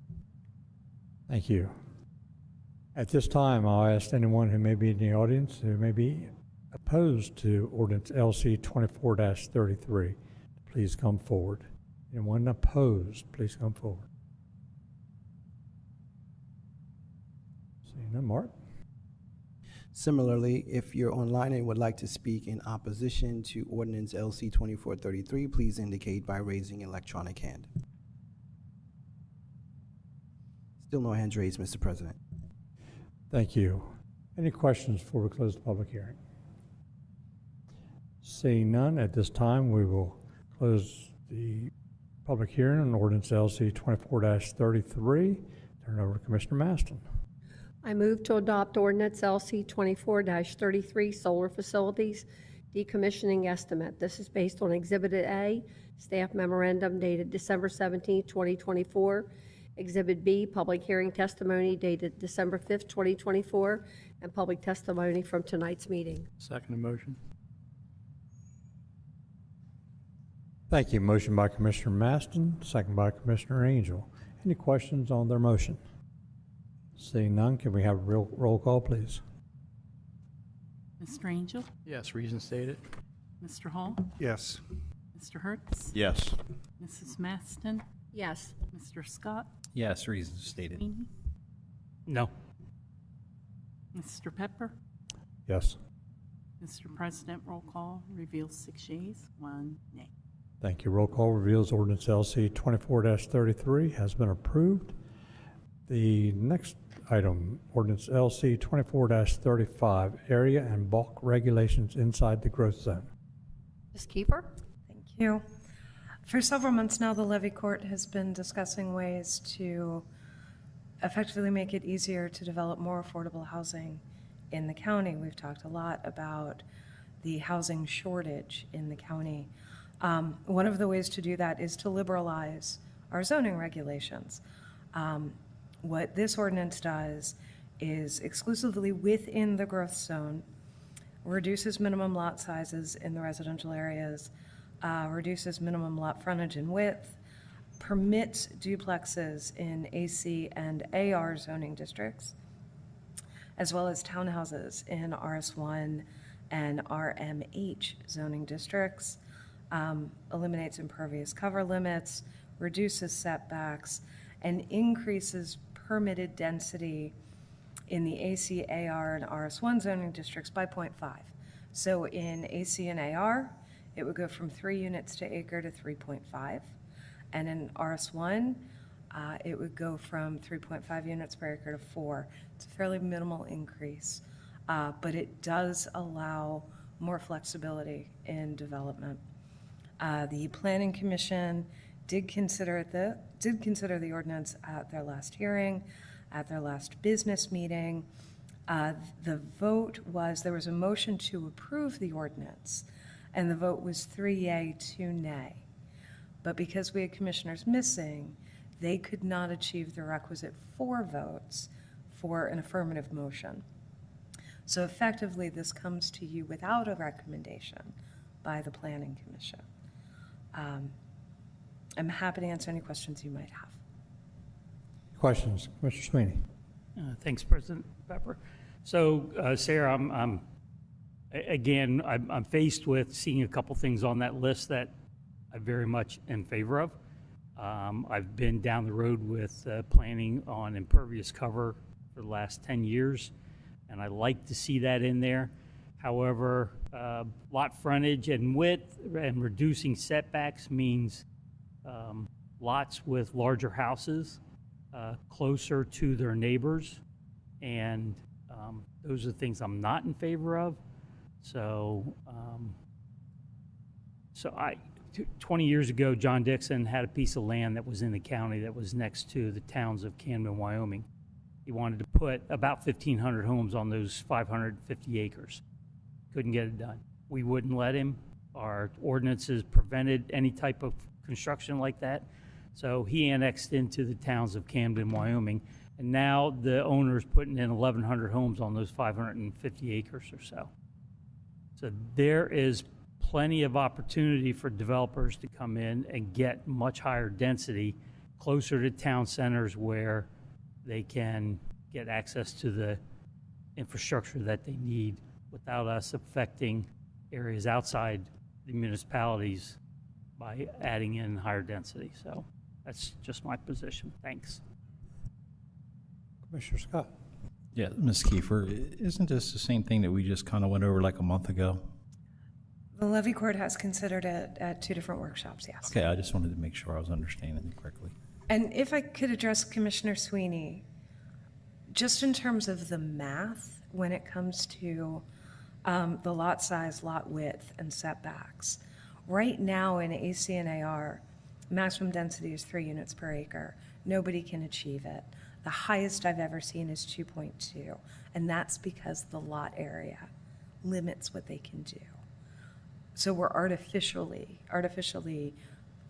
effectively, we're reducing the ability to build housing, even where we've said 3 units per acre is appropriate. I get that, but we just had a large discussion in here with a whole bunch of people who are concerned about traffic, and we're saying, okay, we're not going to allow that kind of high density, but now we're going to allow that kind of higher density, not high density. Keeping in mind that the previous application, the allowable density was 10 units per acre. Right. And here we're talking about 3.5. Thanks. Surely. Any other questions for staff? Okay, thank you. Thank you. Okay, at this time, we will open the public hearing on ordinance LC 24-35, area and bulk regulations inside the growth zone. Anyone that may be in the audience in favor of this ordinance, please come forward. Anyone in favor, please come forward. Let Mr. Strine go first. Good evening. My name's Andy Strine, 100 South Rockland Falls, Rockland, Delaware. Sir, do you swear or affirm tell the truth, the whole truth, and nothing but the truth? I do. Proceed. Good evening, and I'll be brief. I was on the comprehensive plan back in 2005, 20 years ago, when the growth zones were established, and there was lots of growth, kind of helter-skelter everywhere in the county. The goal of that group was to focus growth where the infrastructure could be: roads, water, sewer, schools, etc.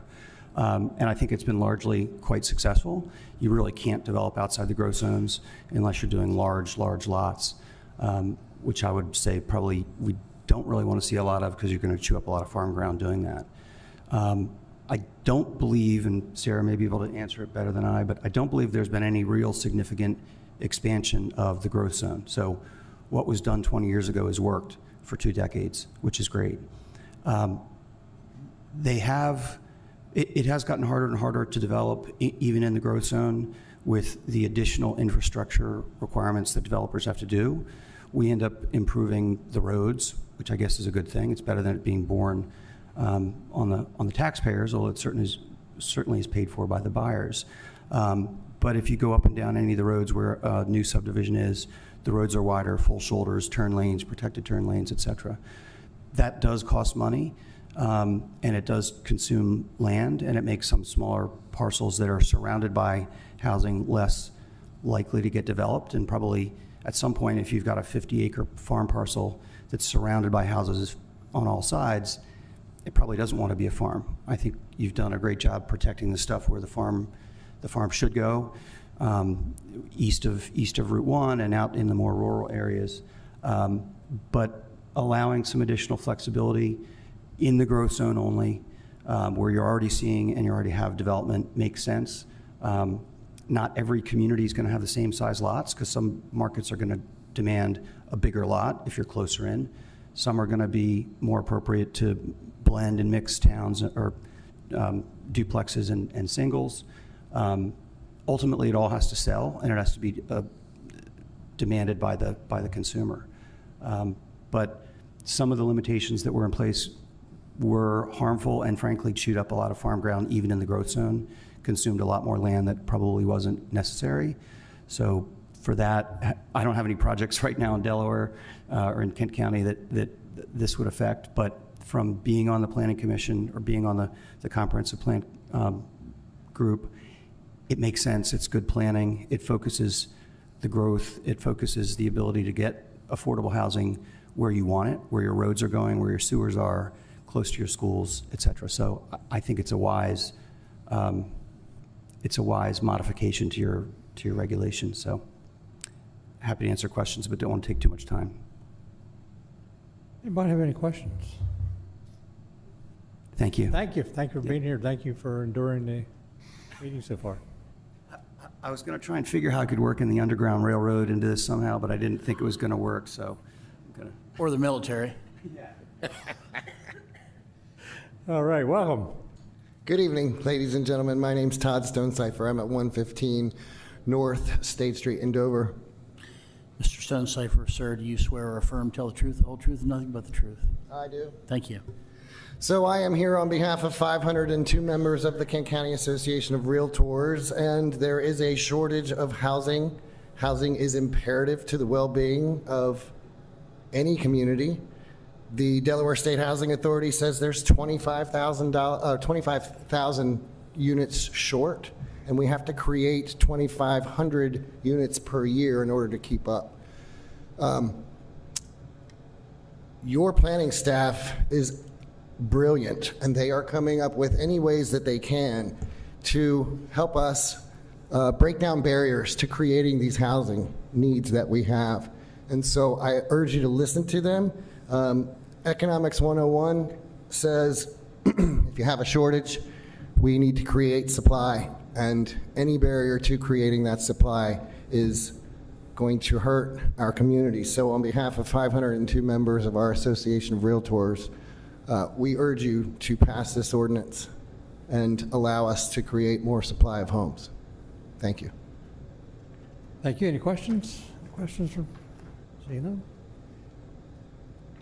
All right. Anyone else in favor of ordinance LC 24-35? Yes, hello. Hi, my name is Rachel Stucker. I live at 1017 Kendall Road, Wilmington, Delaware, 19805. Do you swear or affirm tell the truth, the whole truth, and nothing but the truth? I do. Thank you. I work for a statewide nonprofit organization called Housing Alliance Delaware, and we work with lots of affordable housing developers, nonprofits who are serving people in need, who are serving people experiencing homelessness to try to resolve and solve the housing crisis. We are here in support of LC 2435. As was already said, the shortage of housing in Delaware, which includes, of course, Kent County and the Dover area, has a huge impact on all of us, on our families, people who are teaching in our schools, working in our cafeterias, providing care to our children in daycares, providing care to our parents and our older citizens.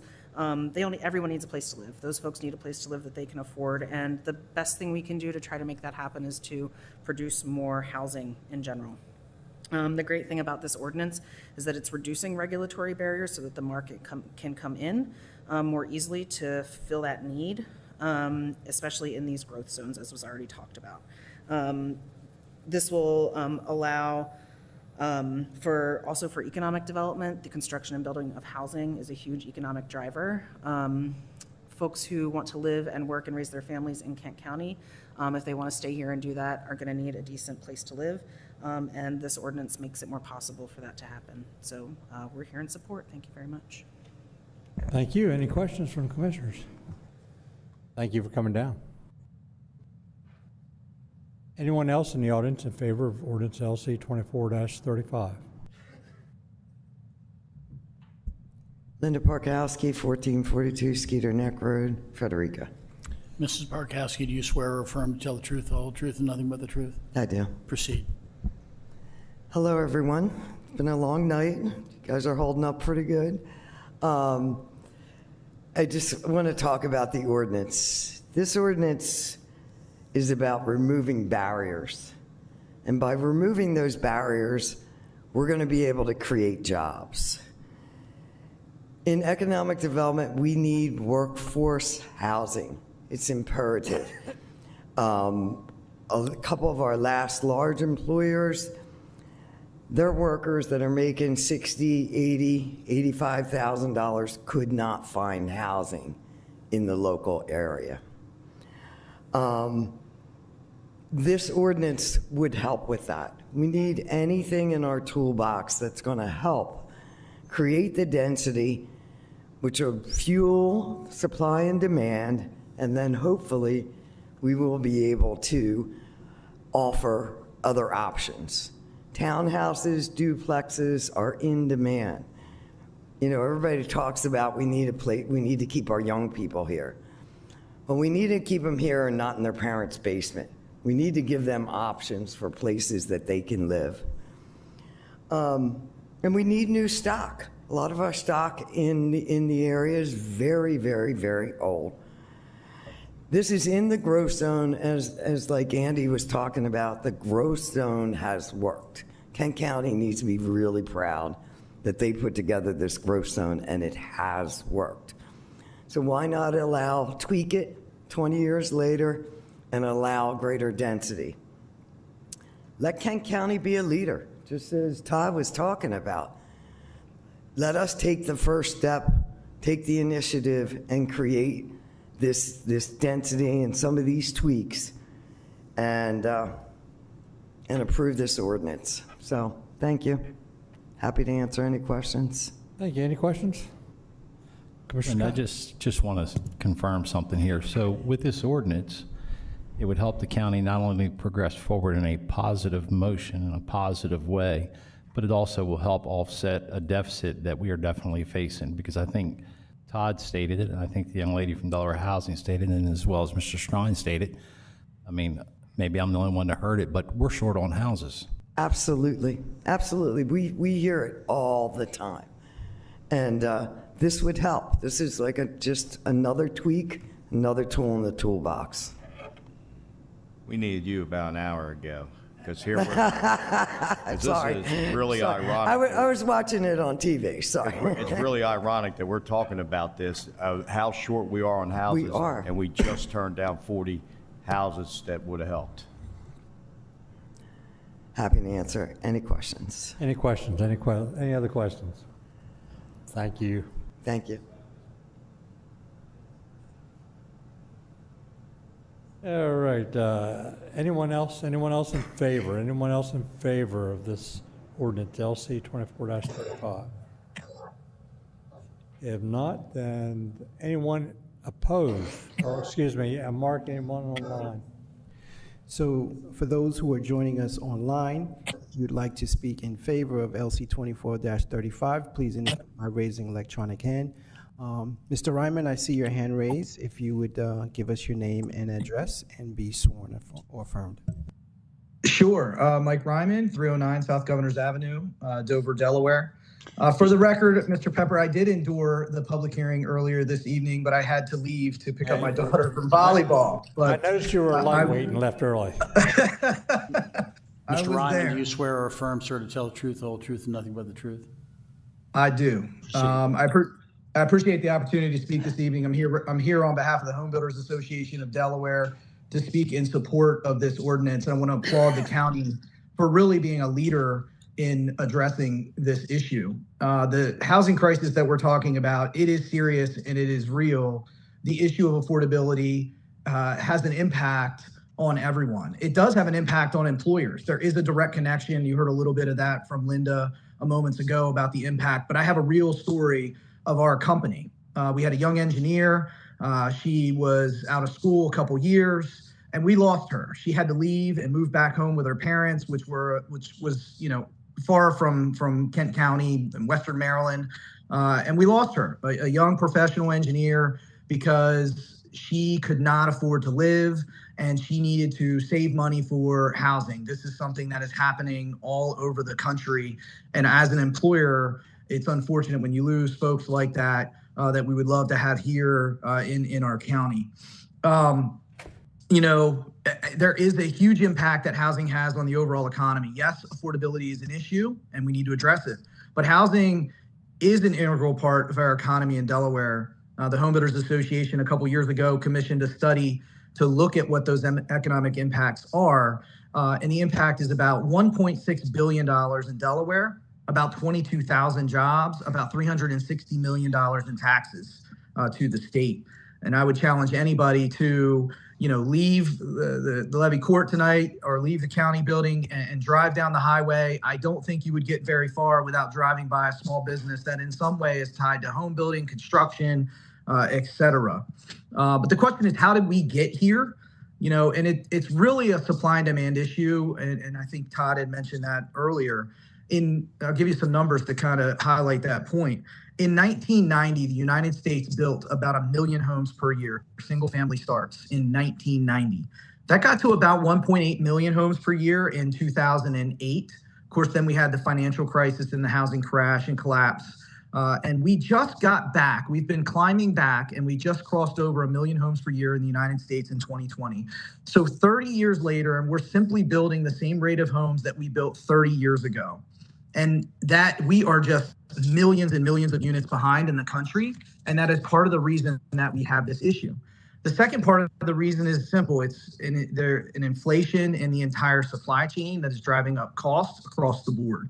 So what do we do, and how can we effectuate change at this level? Really, part of the answer is that we can be more efficient in how we build. We looked at some price studies in housing in Delaware to look at all of the costs going into housing. And about a third of the price of a home is all of the infrastructure, land, interest, fees, taxes, et cetera, before you dig the hole for the house. A third of the cost of a house is before you even dig the hole. And we need to be more efficient in how we're utilizing land and infrastructure when we build. And one way to do that is to increase density. It is to look at lot sizes and build more efficiently. That is a win-win for everyone. It reduces the impact on land, agriculture, open space. Even the EPA supports increased densities because it protects land. That is the best way to protect land and the most efficient way to build. Now the county, and this has already been stated, but just to reinforce, did something really smart by establishing the growth zone. So this is affecting land in the growth zone. In addition to that, as it relates to traffic, I know Mr. Sweeney had mentioned some concerns about traffic. I know, and Sarah can probably, I would defer to her on the details, but I believe the county is very close on getting, 5 or something TIDs close to being approved in the county. So we are addressing the traffic through the TID system. That is something that is different than it was 20 years ago at the beginning of the growth zone. So we are supportive of this. We want to keep our kids here in Kent County. We want to find places for young people to come and work for us and all of the businesses in Kent County and live here and enjoy the county. So we ask for your support, and I'd be happy to answer any questions. Any questions for Mr. Ryman? Thank you. Thank you for coming back. You're welcome.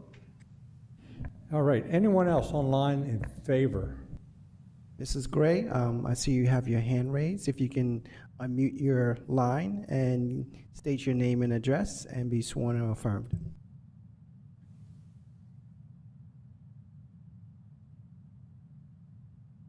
Mary Ellen Gray, are you there?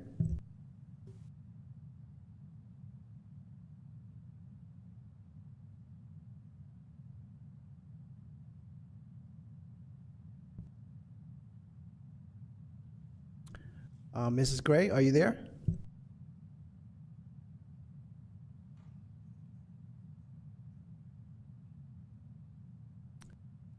Mr. President, for some reason or the other, Mrs. Gray has her hand raised but is unable to speak at this time.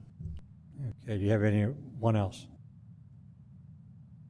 Final call for anyone who would like to speak in favor of Ordinance LC 24-35. Please indicate by raising your electronic hand or pressing *3 if you're joining us by phone. I see no additional hands raised at this time. Thank you. At this time, we'll open the floor to anyone who may be opposed to Ordinance LC 24-35. Anyone opposed to Ordinance LC 24-35?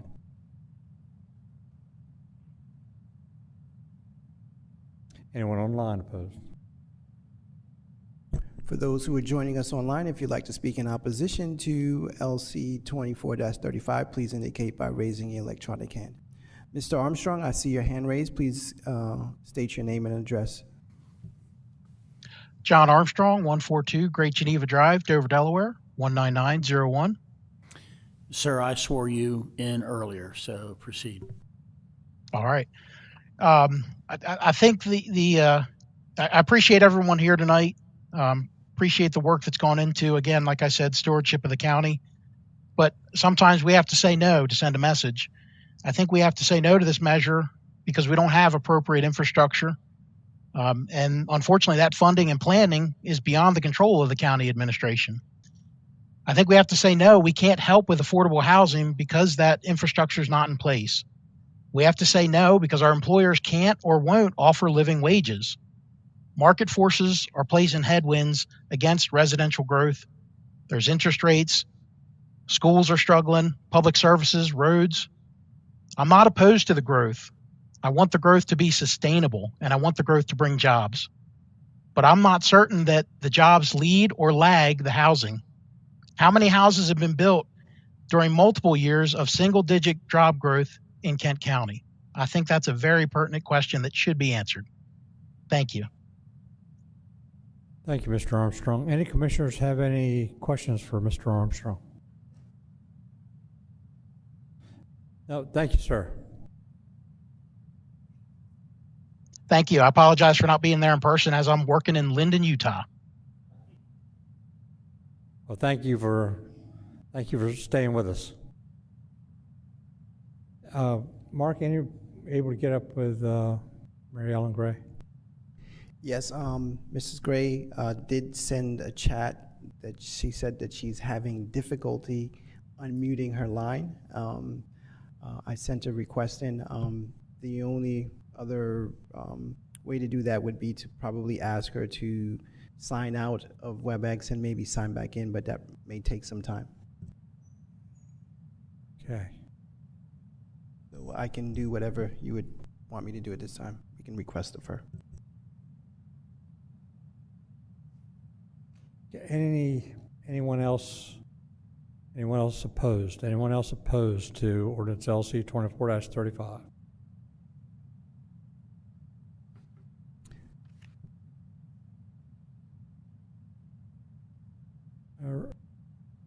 Yep, so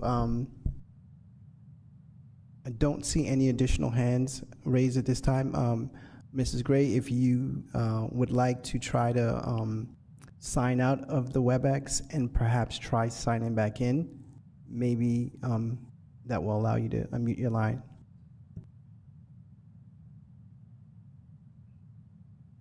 She said she's going to try to sign out and sign back in. So one final call for anybody else who would like to speak in opposition or in favor of LC 24-35.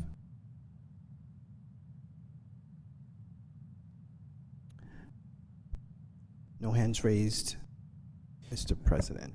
Okay. We'll have to move on. Okay, turn this back over to Commissioner Maston unless anyone else has any questions. Yeah. Well, if not, we'll close the public hearing on ordinance LC 24-35 and turn it over to Commissioner Maston. I move to adopt ordinance LC 24-35, area and bulk regulations inside the growth zone. This is based on Exhibit A, staff memorandum dated December 17, 2024. Exhibit B, public hearing testimony dated December 5th, 2024. Public testimony from tonight's meeting. Second.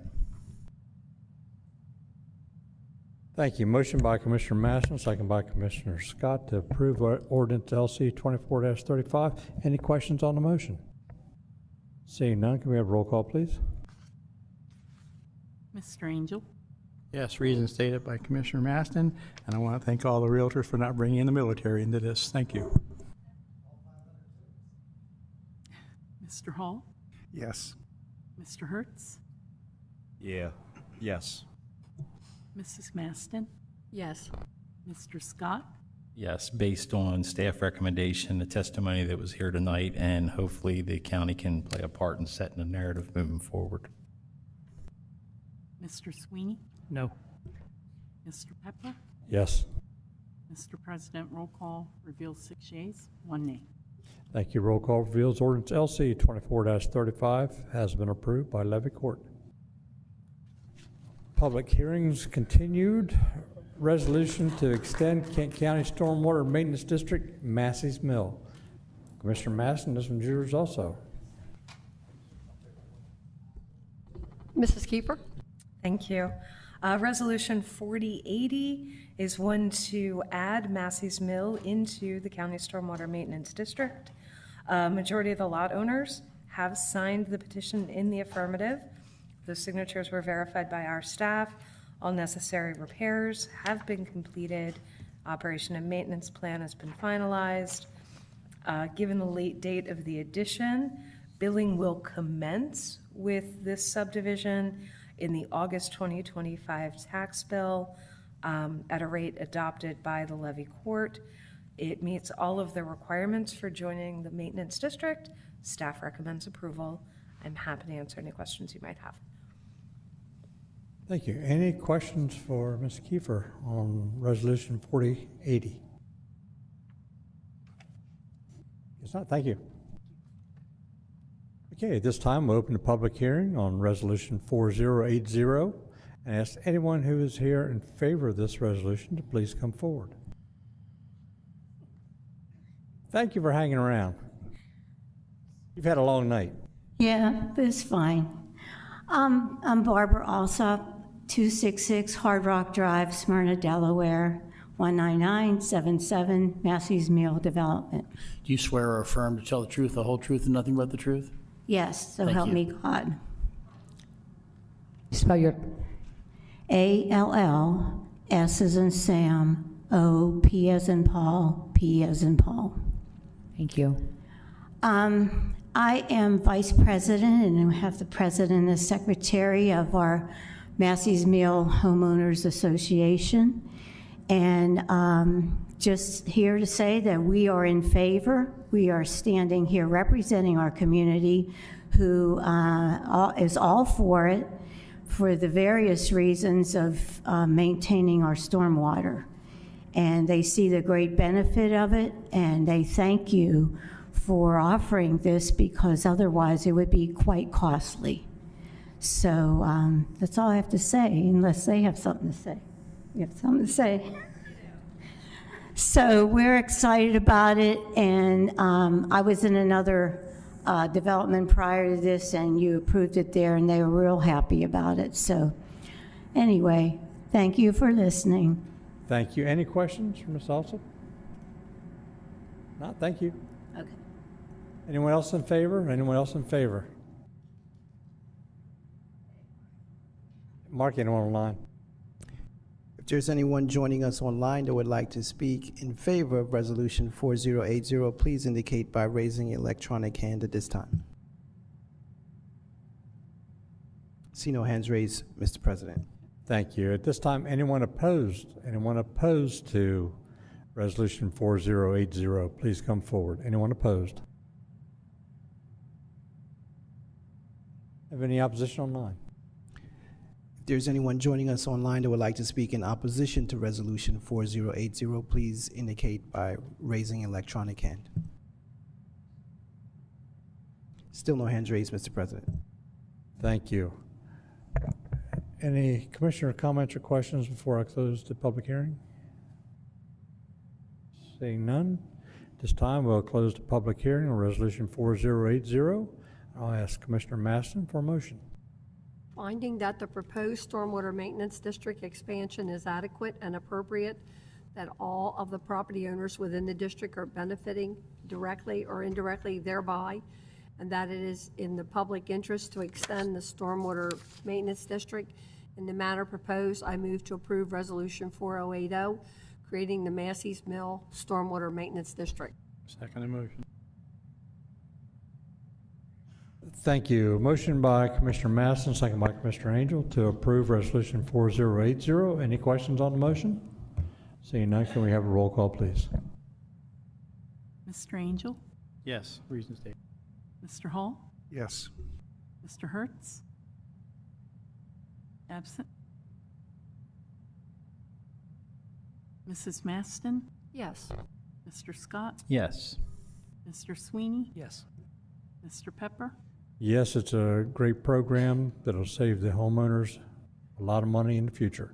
Yes. Mr. President, roll call reveals 6 yeas, 1 absent. Thank you. Roll call reveals Resolution 4080 has been approved by Levy Court. And folks, thank you for sticking around. Thank you. I can't wait to tell And that will close our public hearings for this evening and this year. And at this time, I need a motion to recess to executive session, of which we will be returning afterwards. So moved, Mr. President. Thank you. Motion by Commissioner Angel, second by Commissioner Sweeney. Any questions? If not, can we have roll call, please? Mr. Angel? Yes. Mr. Hall? Yes. Mr. Hertz? Absent. Mrs. Maston? Yes. Mr. Scott? Yes. Mr. Sweeney? Yes. Mr. Pepper? Yes. Mr. President, roll call reveals 6 yeas, 1 absent. Thank you. We are recessed to the executive session, and we will be returning after a short executive session.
Okay, we'll reconvene our business meeting. There is no old business.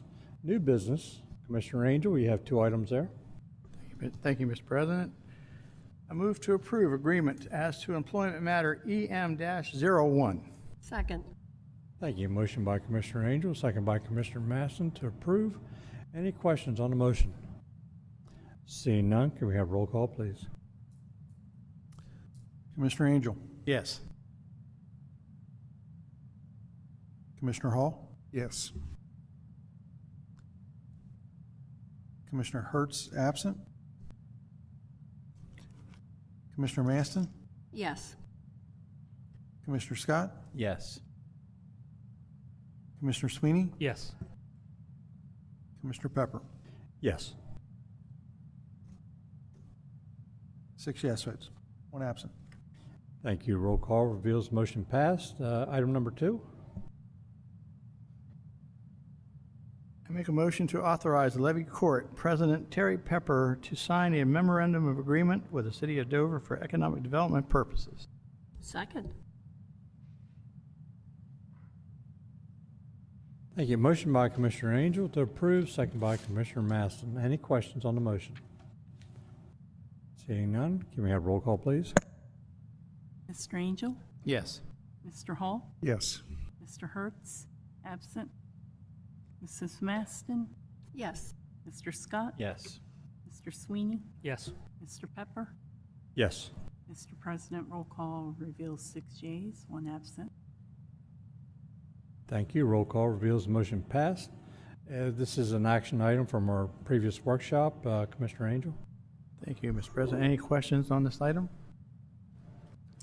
I move to approve the revised statement of overall investment objectivities and policy for Kent County Employee Retirement Program to incorporate the allocation adjustments as presented. Second. Thank you. Motion by Commissioner Angel to approve, second by Commissioner Sweeney. Any questions on the motion? Seeing none, can we have roll call, please? Mr. Angel? Yes. Mr. Hall? Yes. Mr. Hertz? Absent. Mrs. Maston? Yes. Mr. Scott? Yes. Mr. Sweeney? Yes. Mr. Pepper? Yes. Mr. President, roll call reveals 6 yeas, 1 absent. Thank you. Roll call reveals the motion passed. That's the end of our action items from our workshop. Any informational items? Seeing none. Any public comments? Oh, do you have quite? Just have one comment. I want sure. to wish everybody a very, very Merry Christmas and Happy New Year, and hope Santa Claus comes to see you. Any other information items? Any public comments? Commissioner comments? Mr. Angel? I wanted to wish everybody Merry Christmas, Happy New Year too. Except for Rob. And I hope the Grinch sees you first.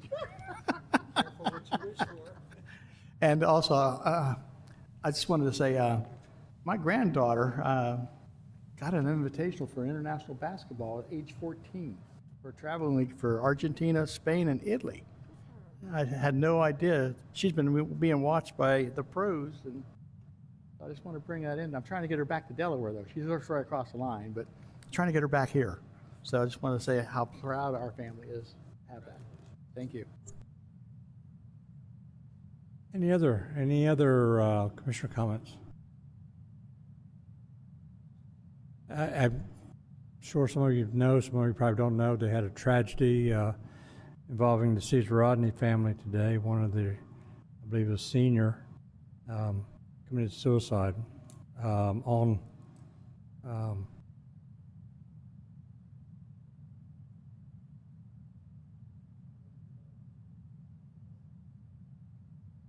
TikTok. And she did it live on TikTok. So I'm sure that the school was feeling the effects of that and will for some time to come. So, any other commissioner comments? If not, motion to adjourn. So moved. Second. Thank you. Motion by Commissioner Angel, second by Commissioner Masson. All in favor? Aye. Bye, humbug. Anybody want to stay? No, we are adjourned for the year. Thank you.